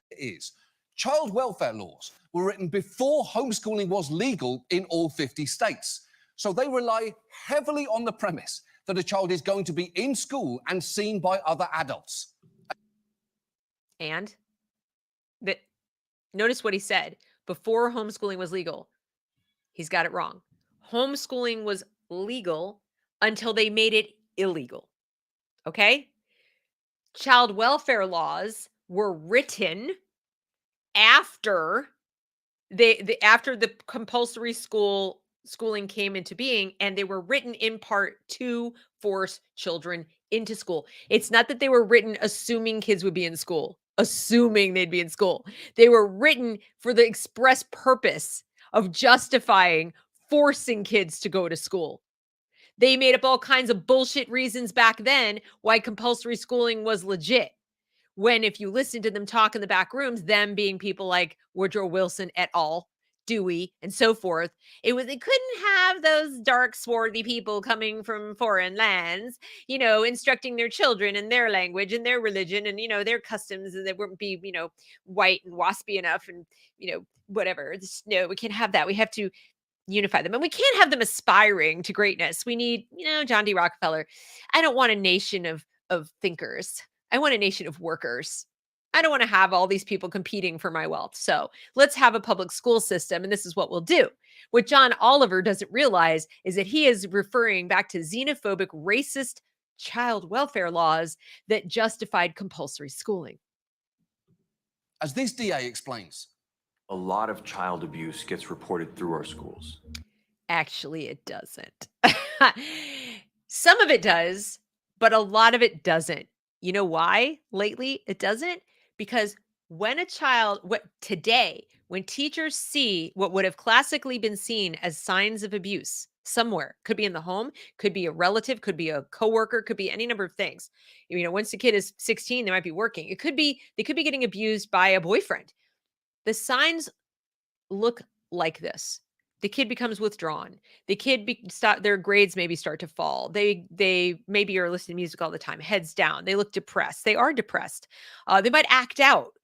They might start cutting. So they might start seeing signs of that something is very, very wrong in this child's life. Now, in the past, and I say past like 10 years ago, teachers might have said, maybe something's going on, and they might report suspected abuse and get a home visit or something like that, because there was something to be concerned about. And then maybe the parents could even say, well, that's not that, but they could provide evidence that something else is going on.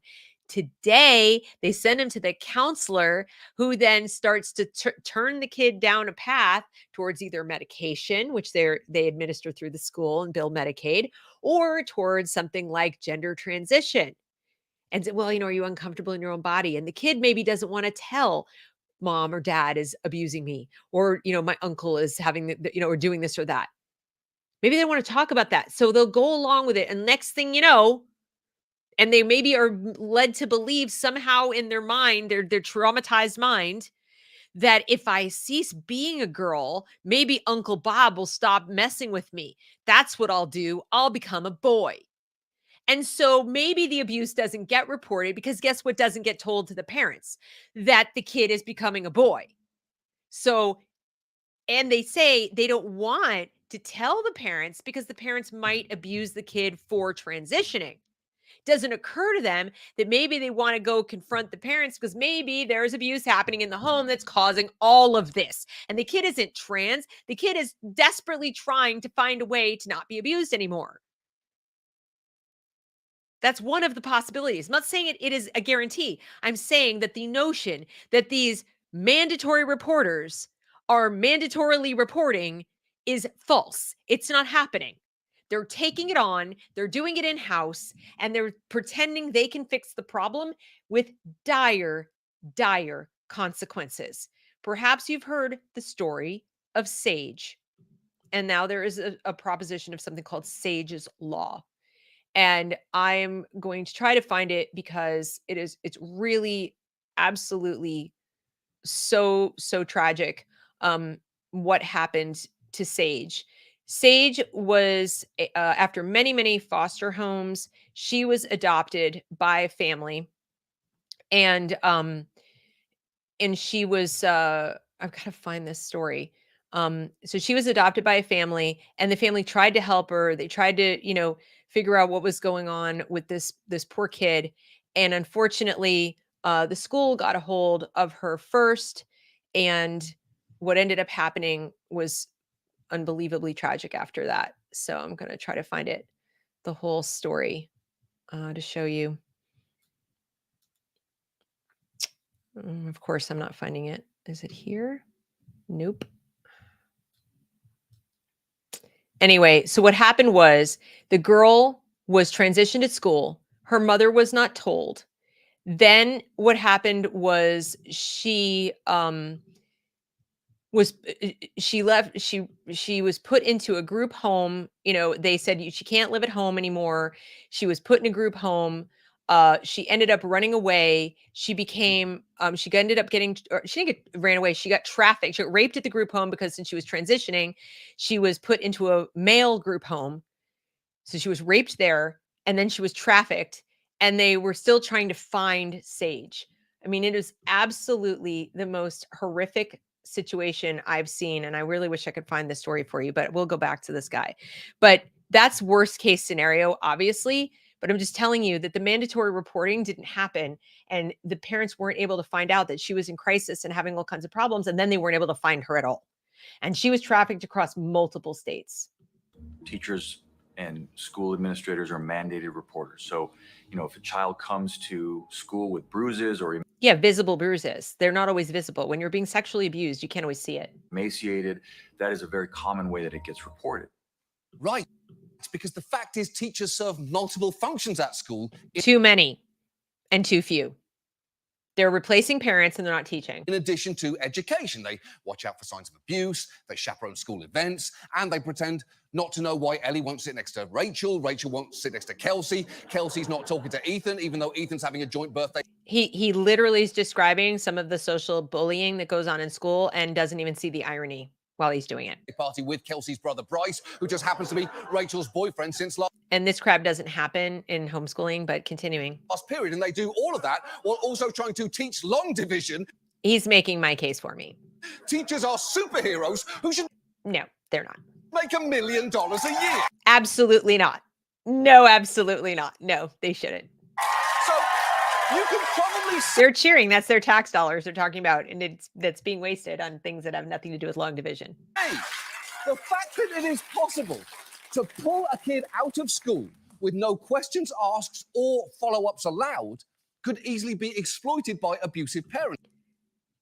And what? So the fact that parents can easily put a kid into school and completely wash their hands of the kid for 8 hours a day and not pay any attention to what's going on and get high all day, get drunk all day, shoot up all day, prostitute themselves all day, or do any number of things all day. So the kid comes home to an absolute train wreck of a household that has been doing nothing all day because they have a built-in taxpayer-funded babysitter is also a big possibility, John, that we're all paying for.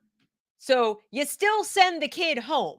At the end of the day, John, the kid gets sent home to that environment. So if you're all fired up and worried about the home life, maybe be worried about the one they go home to after school also, when they may have already at school been abused by their peers, their teachers, some janitor down the hall, the special ed teacher who might be beating them. That happens, by the way. Parents, especially as most states don't even screen homeschool parents for red flags. I'm sorry, what? So now he wants this. He complains about Nazis. This man complains about Nazis. They don't even screen the parents for red flags. The same red flags that will be present when they send their kids to school. So the fact that I drop my kid off at a government establishment every morning somehow makes me an okay person. What's to stop you, John, from screening parents before they have kids? So you get to, the premise is parents should be screened because they might harm their kids during these 8 hours of the day. Aren't they capable of harming their kids during the time at night? How about on the weekends? How about during all those vacations and teacher work days? Aren't they just as capable of hurting their kids then? It's one illogical argument after another. But what he's arguing for is state supervision of your parenting. Make no mistake.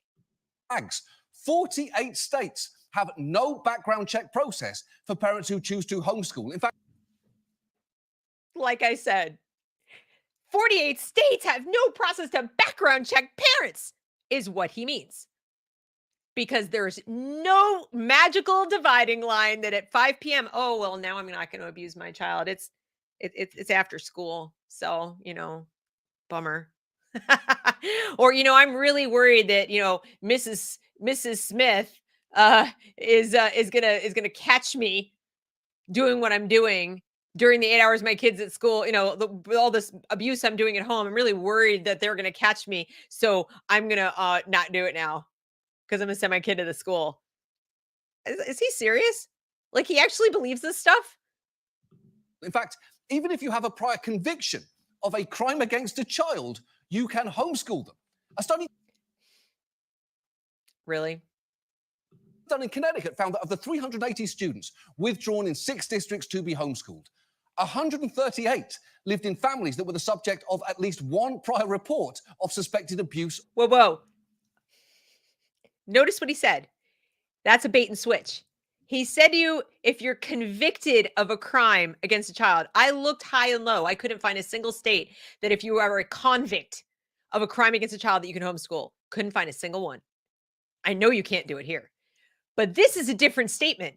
138 out of 380 lived in families that were the subject of at least one prior accepted report for suspected abuse and neglect. You know what gets you reported on for suspected abuse and neglect? Your kid's very thin. Your kid could just be naturally thin. They don't like to eat. They don't like the food you cook.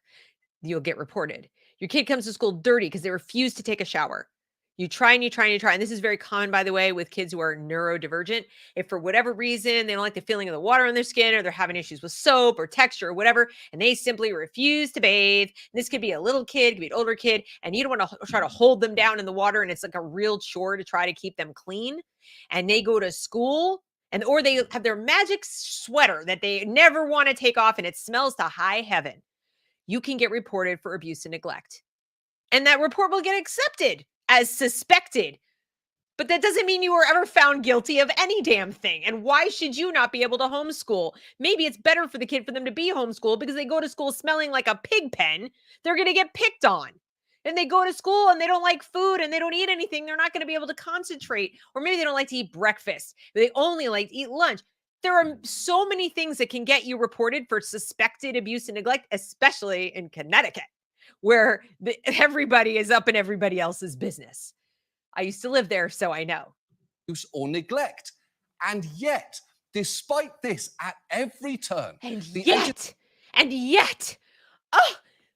in spite of these cherry-picked little stories that I have found for you that actually don't say anything, of my worry and my anxiety that people somewhere are doing things that I don't like or scare me. This is the mask mandate. This is the people not getting shots. This is 6 feet away. This is all of it, all over again. Somebody somewhere is living life in a way that I can't control. When? HSLDA has vigorously fought efforts to put any guardrails in place. Thank you. Guardrails? Guardrails for whom? For the government? So that you don't lose more students to homeschooling? That's what this is about. That is what this is really about. And then he goes on, there's the guy from HSLDA. He's talking about regulations of homeschooling and why punish people. And then John, of course. No, not any. Okay, it is bad enough that he's arguing for a total lack of regulation there. But the fact that he openly licks the corners of his mouth before really doing so somehow makes it worse. He looks like a cat went to a Zoltar machine and made a wish to be Andy Griffith. The HSLDA views any oversight whatsoever as an attack. Because it is. It's a hop, skip, and a jump from we're going to come check on what you're feeding your kids. We're going to come check on, how many hours of sleep they get. We're going to, you know what? Actually, now that we think of it, the world is overpopulated and you don't meet our criteria for reproduction. So maybe you should just not. One child seems to be enough for you, and maybe none. You know what? Actually, you didn't go to a college that we approve of. You didn't major in a subject we approve of. We don't like, this or that you did. You have this belief set we don't care for, blah, blah. We call this abusive. We call that abusive. Suddenly, remember, I am a domestic terrorist, according to the government. According to the government, because I speak out against all this garbage, that makes me as dangerous, apparently, as Hamas. even offering members a 24-hour hotline in case of a visit from the state. In fact, here is the Yes, because why would you want a visit from the state? No sane person should want that. sister of that woman you saw earlier, explaining how Yeah, they had drills in case the state came. They were probably in a high regulatory state and they didn't want to be drilled or whatever. And if you're wondering why this is important, how would you like to be living in Germany where it's illegal to homeschool? And in fact, there is a family from Germany that is supposed to be the Biden administration wants to deport them. I don't know why this is open. This is weird. I don't know why. So the Biden administration wants to deport them back to Germany. They live in East Tennessee. They got a 1-year reprieve thanks to HSLDA. Thank God. And why are they here in the first place? Why is this German family? Because they wanted to homeschool their kids in Germany. They do have a Christian worldview. Their kids are brilliant, by the way. And they wanted to do that. It's illegal. Like, you try to do it, you go to jail. They take your kids from you. That law was passed by none other than Adolf Hitler. That's who did it. Yeah. The law hasn't been changed back since Nazi Germany. And here's John Oliver basically defending that and saying that's really better because how dare HSLDA defend parents from state visits and, in this case, deportation. If they get sent back to Germany, the father, the mother, or both could be put in prison. Is this better for the children? So not only, best case, they're forced, these young ones here who are, look at they're doing. I promise you they're doing more schoolwork than anybody in public school. And is it better to force them into the German school, the public school? I taught in the schools in Austria. No, it's not better. Promise you, it's not. So this is what John Oliver would prefer. Because they need, God forbid that HSLDA defend anybody. And that would just be so bad because HSLDA is a lobbying group and it's big and it has Christian views, and heaven forfend that we have Christian views and so on and so forth. And now we have these, he wants all these laws because people have been harmed, blah, blah, blah, blah, blah. NRA, he compares it to the NRA. He, again, with the dinosaurs. There's some Republican, just so you know that Republicans are not your friend. There's a Georgia House. Georgia wants to pass a law regulating homeschooling for some of these reasons. And this good old boy here wants it passed because, reasons. All right, even though I'm a Republican, blah, blah, blah. They're not your friends either. They're authoritarians too. We're dealing with authoritarians versus people who want our civil rights and want the government out of our business. And that is not the same thing as saying I want children abused, murdered, trafficked, etc. No, of course not. But I also know that going to school is no protection from that. You are not only not guaranteed to find out the parents are abusers, murderers, traffickers, prostitution ring participants or anything just because your kid goes to school, but they're also able to be trafficked and abused and so forth by the people in the school. That is just a fact. Okay. So that's about as far as I'm going to go with John because I'm sick of his stupid, smarmy, smug face. And I've, made what I think to be a decent case as to why he's wrong, but there's still more information I want to show you because he made a claim that I didn't get to refute completely when he said that, school, like it's so much better and they're getting a functional education and we can't even guarantee that they are when they go to school. Well, let me just tell you something. This is just out this week. If everyone gets an A, no one gets an A. Right now, kids are getting A's who we know 54% illiterate. They're illiterate. They're just grading it. They're just raising the grades. You saw that video from the New York Regents. We have to change how we evaluate them to have different kinds of success. This is one of those different kinds of success. What is an A anyway? Does it mean that a 16-year-old recognizes 96% of the illusions in the bluest eye? Or that she could tell you 95% of the reasons the Teapot Dome scandal was so important? Or just that she made it to most classes? Does it come from a physics teacher in the Great Smoky Mountains who bludgeons students with weekly memory taxing tests, or from a trigonometry teacher in Topeka who works in Taylor Swift references and allows infinite retests? And by the way, this latter example is most. One answer is that A is now the most popular high school grade in America. Indeed, in 2016, 47% of high school students graduated with grades in the A range. And I can tell you as a tutor that I work with students on their college essays, Every single student I work with is an honor student. I don't work with any who aren't. They're coming for tutoring, but they're all honor students. They all need help writing their essays. You heard that lady say they can't write a sentence. I have honor students. They can write a sentence. But there's no way they're honor students by any definition of honor that I recognize. They are at best C+. C+. And that would be considered really good compared to some of their peers. So, that's the first thing. The next thing is he wants to talk about religious views and, they're pushing religious beliefs and so on and so forth in the school. Well, how about in public school where they teach falsehoods as facts like this? This is from a principal in response to a parent email. All right. So a parent sends an email wanting to know some definitions to words that were used in a presentation.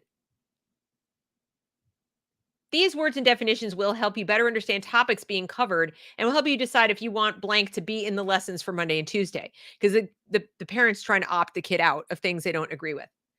Trans is an umbrella term for someone whose body at birth does not match the gender they feel they are. Genderqueer, a genderqueer person may feel that they have characteristics of both men and women or that they do not fit into either category. Gender identity changes over time. They're stating it like it's a fact. Every single one of these is an opinion. Third gender categories. Third gender is a term that refers to those who do not identify. The kids are now, they're saying your kids will be taught these things. And this is in response to a parent email. 9th grade. These are things they're going to be taught as like, well, this is just, facts that we're going to be teaching in this class. But don't teach your religion to your children at home alone, like isolated by your choice from other kids who don't want to hear about it. Which is worse? The parent who says, I'm going to take my actual children that I am legally responsible for and in my own home, separate and apart from all y'all and your kids, teach them my belief system, even if it includes that men and dinosaurs lived on the planet at the same time. You don't have to listen. Versus you need to opt out if you happen to get the email and catch it in time because it's default opt-in, et cetera, and so forth, that we are now going to tell your children that they may not be the gender that the doctor assigned them at birth. Which is worse? I'll leave you, dear audience, to decide. But personally, I think this is worse. I think this is teaching religion as facts. And then we go on to another example, what I sort of showed you before, of this sort of charming thing. So that mom wants to pull her kid from school and teach her children all of this alone with another group of kids who think the same way in the privacy of their own home. And our kids that we don't want to be turned into Angela Davis communists don't have to see it is vastly preferable to everyone has to see this. Everyone has to see whatever the religious view of the current ruling class happens to be. And that's what this is. That's exactly what this is. Black Lives Matter, free the books, free the people. Look at the handwriting. This is 4th grade. Free the books? What books would those be? What books are the 4th graders not allowed to see that they think they should be allowed to see? Banning books is banning BLM freedom. They're teaching kids this. Look at the conformity. These are ideological beliefs. This isn't George Washington lived and did this and did that, like you used to see in the elementary school walls. This is religion. This is what this is. And he's all worried about, people are manipulating you and there's lobbying groups and trying to get you to Yes, they might be lobbying and they might be trying to get people to believe things privately, by choice, voluntarily. Look how people speak from Fordham on behalf of teachers and government. Look at how they talk about parents. The Chan Zuckerberg Initiative, Lewis Calder Foundation, and Thomas B. Fordham Foundation funded a report called How to Sell SEL, Parents and the Politics of Social Emotional Learning. But, it's only bad when you do it privately. When you use taxpayer dollars along with NGO money to push something on taxpayers so that they will go along with something being force-fed to their children, that's perfectly fine with John Oliver. He doesn't have a problem with that. Of course not. Well, I wonder if he'd have a problem with what they have in store next, which is this kind of crap in school. Okay? The global push to inject this, this crap where they're going to data mine our kids, teaching them that reality doesn't matter. You just live in virtual reality, where they're going to plug them right on into the matrix.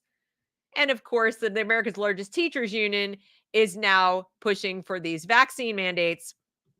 And pretty soon inside your little vaccine will be a nice little present for you to keep track of your every move. In China, they're already doing these things with chips that they wear. They're not in their bodies yet, but they're wearing them. So, that's that. I don't know. For my money, I think basically that teaching kids that, to ignore reality, you're not really a boy, you're not really a girl, you're whatever you want to be. I think that's dangerous to children. I think that's abusive. I think blind authoritarianism is dangerous to kids, and teaching them to obey it is dangerous. I think gang abuse on kids with no evidence of guilt.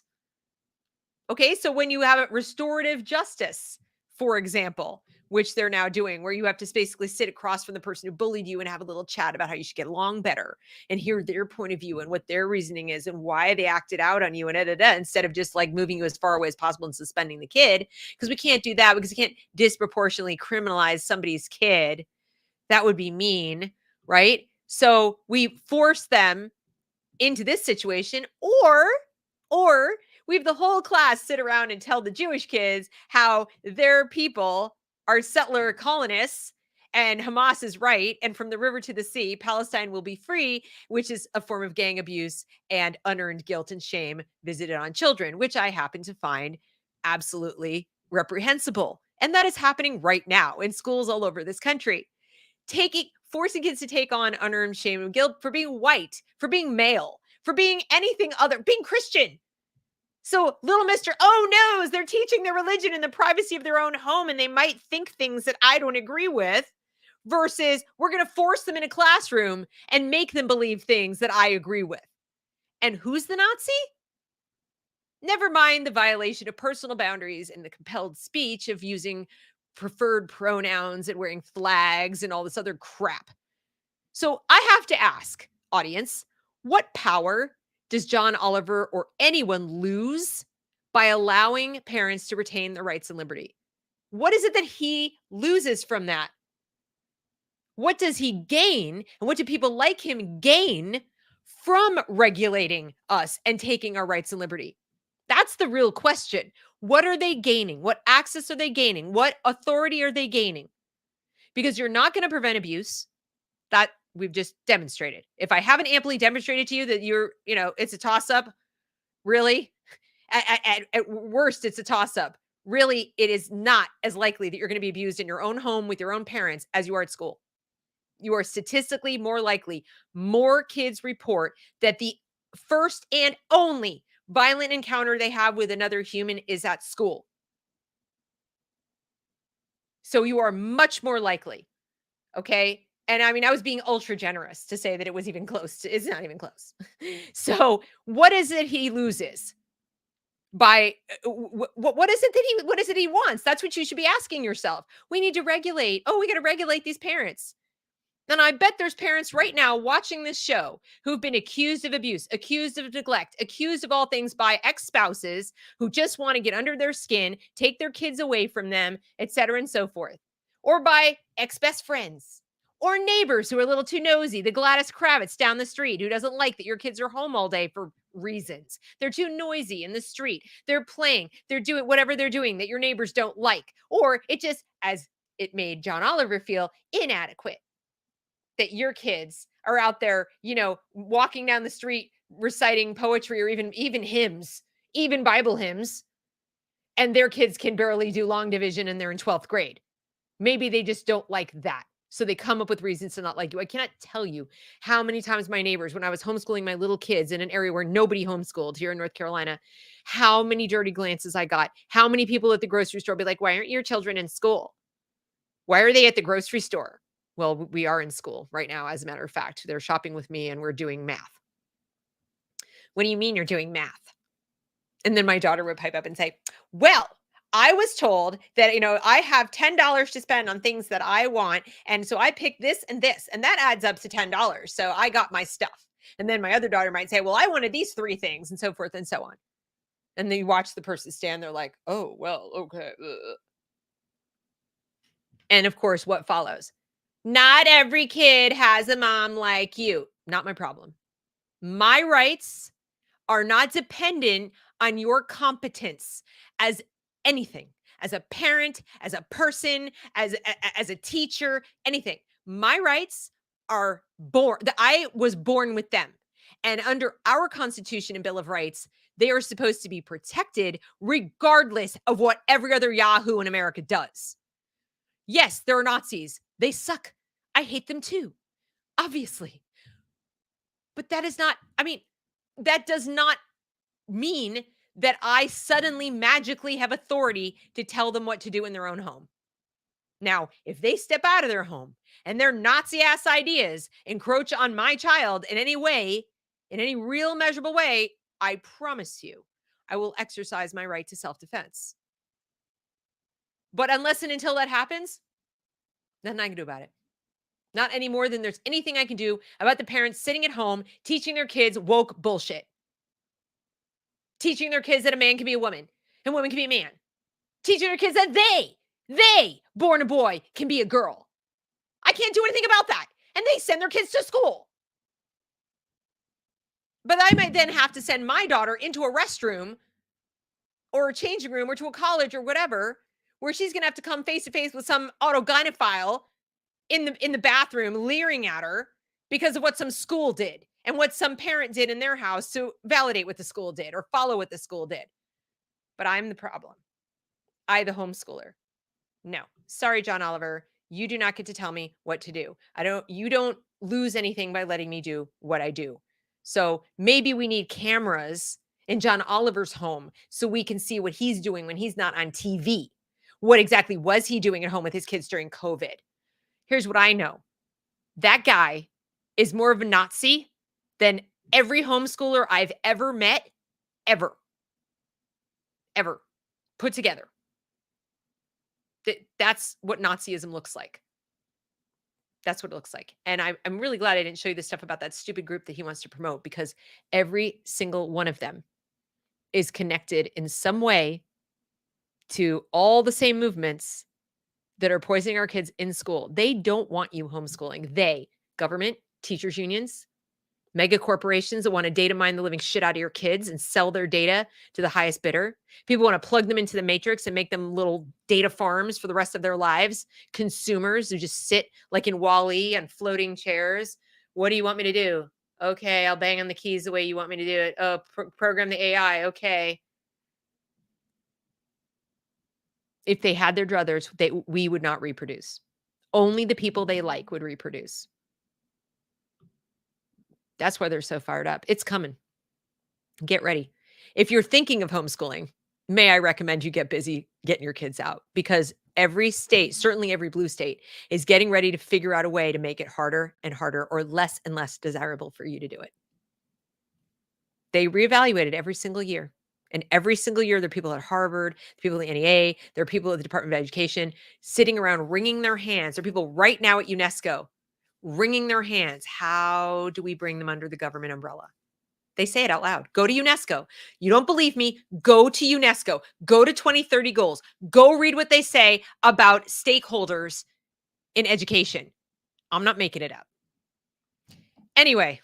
So, okay. I'm not sure who asked questions back here. So much stuff. Let's see. This is interesting.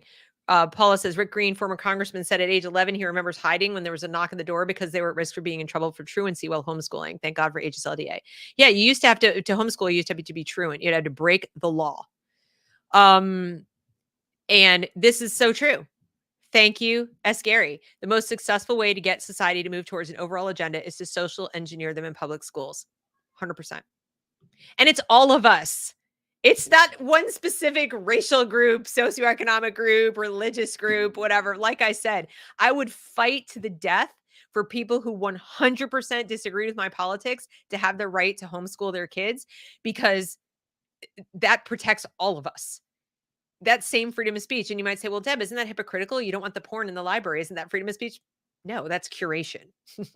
I don't want the books banned from circulation in the world. I don't want people prohibited from publishing them. I don't want you to be legally restricted from buying them and bringing them home and handing it to your own kid. Knock yourself out. Do what you want to do with your kid. You know what your kid can handle. I don't want my taxpayer dollars buying the books. I don't want a taxpayer funded institution pushing the books on kids, especially if they're my kids, but even other kids who I know the parents don't want them there. Just like I'm pretty sure a lot of the parents of those kids who want those books don't want the books in there written by Rush Limbaugh or somebody else. They're not, I'm not pushing Ayn Rand into the school, nor would I demand that it be there.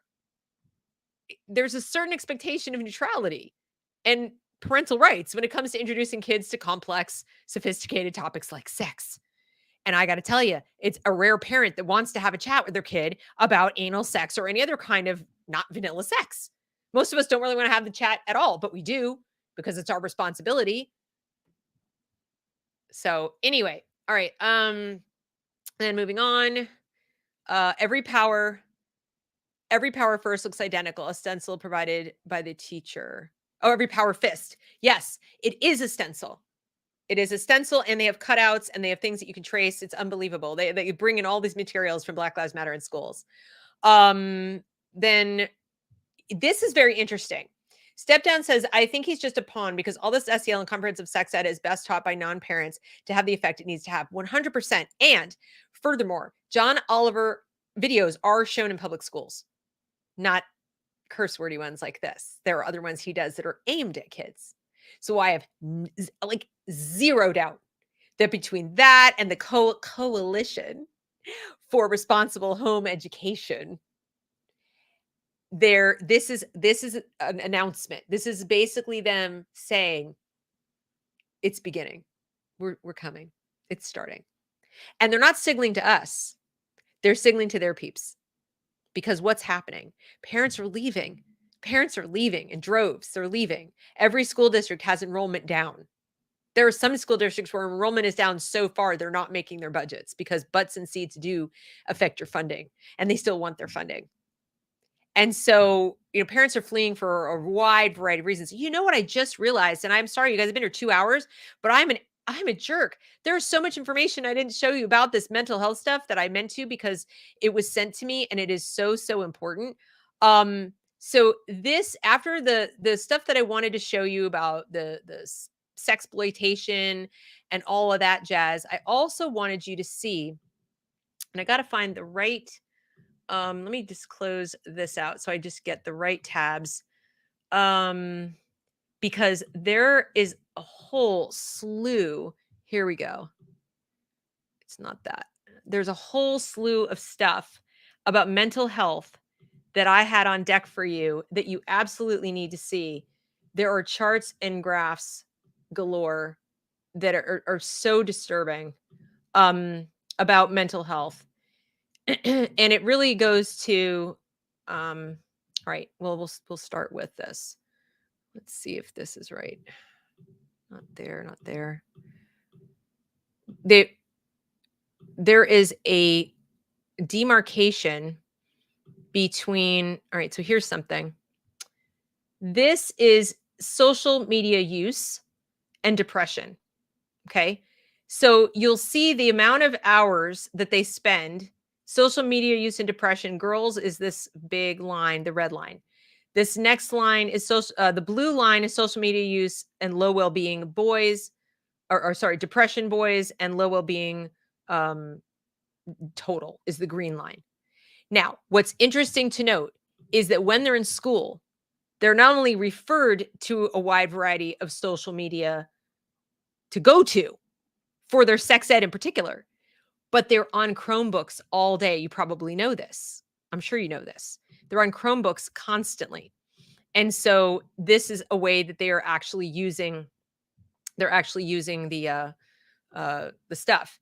And then let me find the other ones that are so, I mean, there were some graphs and charts that just blew my mind. Because what they show pretty clearly, in my opinion, is that there is a correlation between mental health and being in school, like being in school itself. And that's what I want to find. And I'm just not finding it. It was sent to me by an actual teacher who found it and said, you've got to show this because you could practically do a whole show on it. And like I said, I know you guys have been here a long, long time. There's just so much stuff. And also more of the sex junk. But here's what I'm going to do. I'm going to open it up from Twitter where I had it before. It's unbelievable. Basically what happens is that when school shuts down in June, roughly, there is a massive dip in emergency room visits. All right, here we go.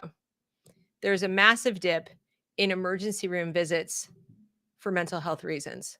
Okay. Mental health emergency room visits by week, ages 5 to 17. This was 2019. The graph shows the relative differences in the number of mental health ER visits each week in 2019 compared with the week ending in July 6, 2019 for children ages 5 to 17. This is mental health. Mental health. These data represent only the subset of U.S. hospitals that participate. So that's a subset of hospitals. Look at the precipitous drop off. So week ending May 11th, schools start closing up shop, right? In around this time period. Boom. Boom. It's just like, what? Okay. This is where it falls off.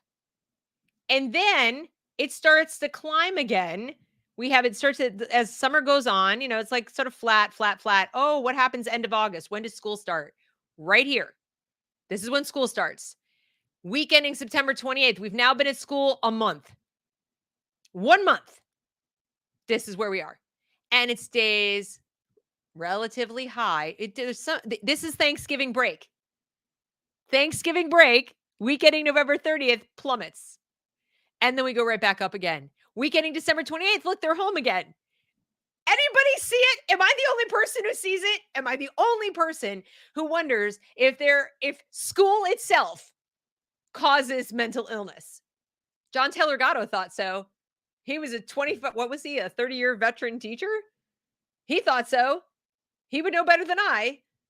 And that was a long time ago. Now imagine being a kid. The world's coming to an end. The climate is changing. Maybe you're not really a girl. Maybe you're not really a boy. Here, take some drugs. Oh, you don't sit still. You have a condition. You have anxiety. Oh, do you have anxiety? Let me talk to you about it all day long. Let's send you to the counselor, who, by the way, isn't licensed. Monday, I'm going to do a whole show about the influx of unlicensed clinicians in your schools and how they are legally permitted to treat your children inside the school, whereas a counselor outside the school, without your consent, whereas outside the school, that would be a violation of their code of ethics and they would be stripped of their license. But inside the school, when you put school in front of counselor, that law goes away. Be forewarned. So yeah, that was one charming little thing that I noticed. Let's see if there was anything else from that. I didn't even get to show you that. And I thought, how could I let you go without seeing that? That's by month. And finally, I think this will be the last thing, because you guys have been so incredibly patient and awesome to stick with me this long and my little rant. But this was fascinating. New research finds a crucial factor in reducing chronic absenteeism. Can you guess what it is? What do you guys guess was the factor keeping kids from being absent from school? Schools fighting a surge in chronically absent students may find success if they focus on strengthening the bonds they have with parents. Do you think that's what they're doing? When they go behind our backs to trans our kids, when they don't tell us what is in the assignment, when they lie to us about what's in the assignment, when they have little confabs to discuss, and we've caught it on, hidden cameras, that's how we know they do it, how to lie to us about what they're teaching, how to put the CRT back in the lesson, even though the law says it can't be there. Is there any reason why we might not trust them? How to make sure our kids get vaccinated for things we don't want them to get vaccinated for at school behind our backs? Can't imagine why we might then keep them home, or they might just not go to school because they know it's BS.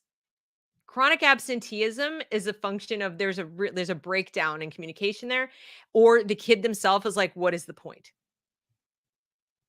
So I just thought that was kind of funny. And the other thing I didn't mention in connection with the results of how well kids are doing is gifted kids. I did a whole show about gifted kids. John Oliver doesn't care about them or the kids with special needs, and gifted kids are special needs. They are not doing as well as they could be doing. Nobody is doing as well as they could be doing in school. They're just not, because getting an A is not doing well. Being depressed all the time is not doing well. Imagining that you're somebody other than what you are is not a sign that you're doing well. But according to John Oliver and the Coalition for Responsible Home Education, without regulation on homeschooling, more regulation, because we are regulated, without more regulation, bad things will happen. Very bad things. Only school can save us. They're getting ready, you guys. It's not just coming for homeschooling families. This is the push to make sure that public school never goes away, that mental health treatment in the school never goes away, that your tax dollars funding all of this mishigas never goes away, and that ultimately, even when you get your so-called school choice, the government is going to be regulating every move you make. Do you guys really believe anyone who tells you, no, the schools will remain independent? They'll remain independent. Sure, right? When you've got John Oliver telling you that everything has to be overseen, how exactly is that going to work? How is that going to work? And then they'll tell you like, oh no, well, we'll send you to a private school. It's going to be so much better. Is it really? Oh, that's fascinating, because, I know a lot of people in the private school world, and you think you can protect your kids from the sex books? Here they are. Blankets. Let's talk about it. Fun Home and Genderqueer. These are some of the most expensive private schools in the world, right here in the United States of America. These all happen to be in the New York area. They all have these books. And you sign an enrollment contract. So, there's no opt-out. You can complain all you want. They keep your tuition, and you can take your kid. They keep your tuition. And then you got to send them back to the public school where they also have this. But have fun with the school choice, because it's not going to be any different. Because people like John Oliver dominate in the government, in your state legislature, in your state Department of Education, in the teachers union. They're prepared, and they are just chomping at the bit to regulate the living daylights out of everything, because we can't have you using tax dollars. We can't have the kids not having access to what we consider to be appropriate. There it is. It's more than just, like I said, go watch Matt's. Matt's was great. Matt Walsh did a great takedown of him in like 20 minutes. And he's the grandmaster at that. So that's not what I do. What I do is this. And like I said, 5 minutes in, if you're with me on defending truth and liberty, you don't need more than 5 minutes to know that anybody who goes on television and tells you that regulations are going to protect you is an asshat in anything, whether it's schooling or anything else. But if you need more info, here it is. There you go. There's 2 hours and 11 minutes worth of commentary and evidence haphazardly displayed, I grant you, but I am just a mom. So anyway, thank you. Yes. And step down. Thank you so much. She says, righteous anger has been forgotten. I suspect also because of social engineering. Anger is a bad emotion. Engage in mindfulness. You are so right. Unbelievable. Thanks for the mental health information. At some schools, it seems like everyone is a therapist. Everyone is cutting. Absolutely. And the kids are doing therapy with each other. It's so disturbing. And it does enrage me. It enrages me. I don't get why it doesn't enrage other people. It's crazy. The emergency room, this is true, John. A lot of people use the emergency room for primary care. Absolutely true. But we're speaking specifically of children going for mental health emergency care. And I can tell you from experience that there are certain specific criteria for going to the children's behavioral health emergency room, and they really don't even let you in if you don't meet those criteria. In other words, you need to be either referred by your physician or a physician in the other emergency room. You don't just walk in the door of behavioral health, typically for children. There needs to be a referral. There's a variety of reasons for that. And maybe I'm speaking out of turn and maybe it's just my state, but that's how it is in my state. And there are a variety of reasons for that. That makes sense. And so I'm just scrolling through. Now this is interesting. A bit off topic, Deb, but do you think responsibility should be taught as the other side of rights coin and perhaps even more so? Here's the thing. You can't teach responsibility. What you have to teach are ethics. And you have to start pretty early. I do agree that our founders, as an example, believe that we should be free to do what we ought, not whatever the heck we want. They weren't hedonists. They wouldn't have said, you should have the total, like they weren't libertines. Okay. But they were operating with a framework. Now, in their case, it was sort of a deist framework. Some people say Judeo-Christian, whatever you prefer, but they had a framework of limiting principles of what was right and what was wrong. And they didn't all come from the Bible or the Ten Commandments either. They also came from observable reality. Their five senses, what I can see, what I can measure, what is true. And they believed in objective truth.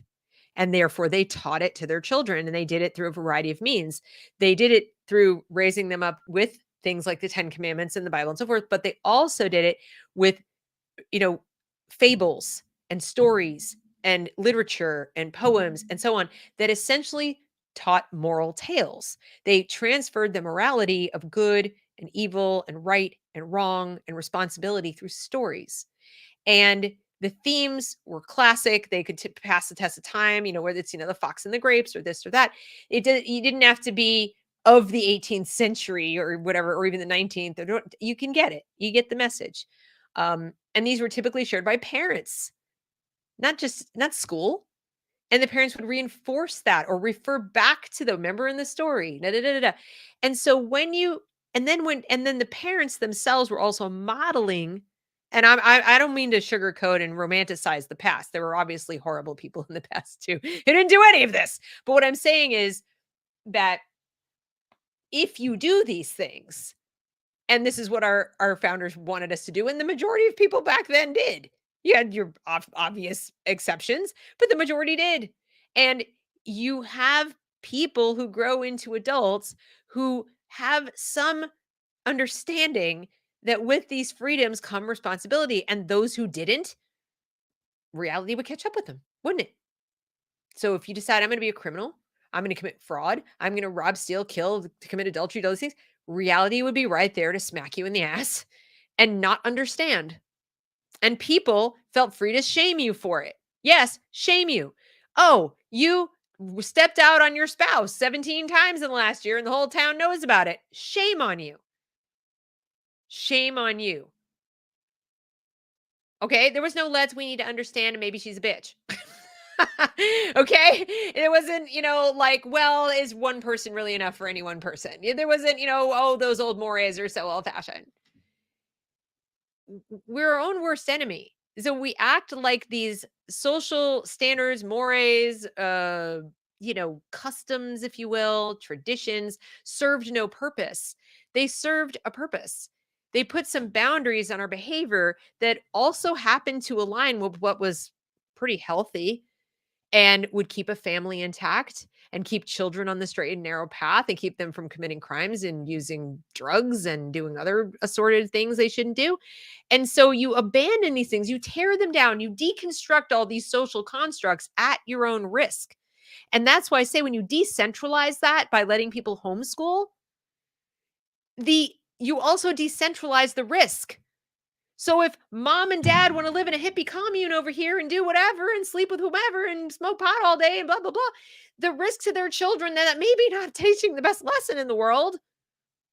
They may grow up confused and not really understand how to form long-term relationships and maybe missing several million brain cells and who knows what else. that stays confined within the family.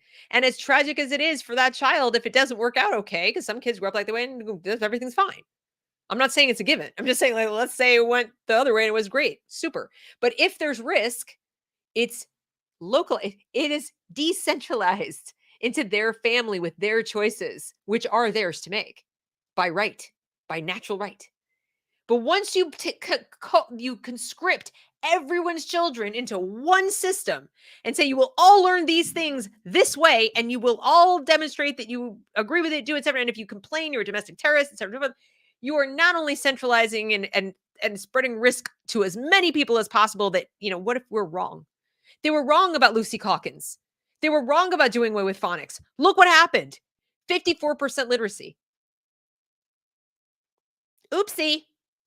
Now imagine if everybody in homeschooling, even if we didn't have one centralized, you know, Department of Education at the federal level giving out money to schools that did everything the way they wanted them to do. So everybody suddenly was standardized on Common Core. If it was back to where, you know, your local district picked its books and picked its way of teaching and did its thing. And then, you know, like, oh, this district can read.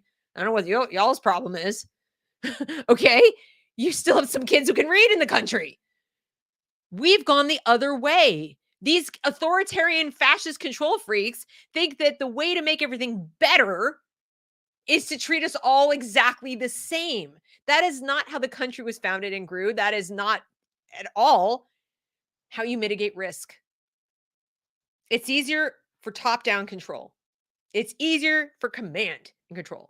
It is a lot harder for individual liberty to stay alive. And it is a lot harder for people to find actually effective ways of doing things, because by the time you turn the aircraft carrier around, the dinghy has turned 17 times. Homeschoolers are in dinghies.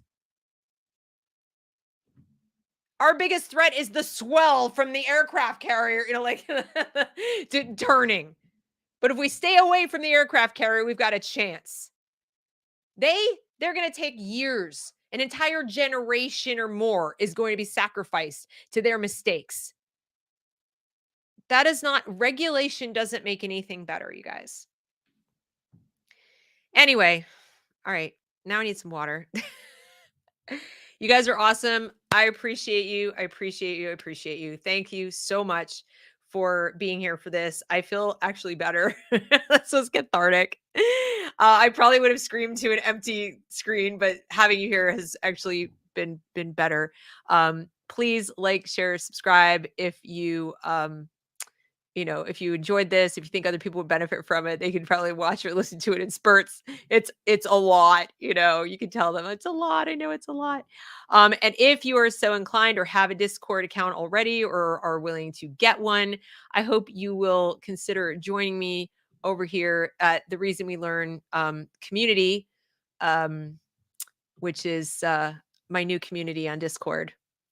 There are 3 membership levels, all kinds of different things you can do. I have 2 live shows that are private for this community a week on Mondays and Fridays. One is about homeschooling. One is about general education stuff.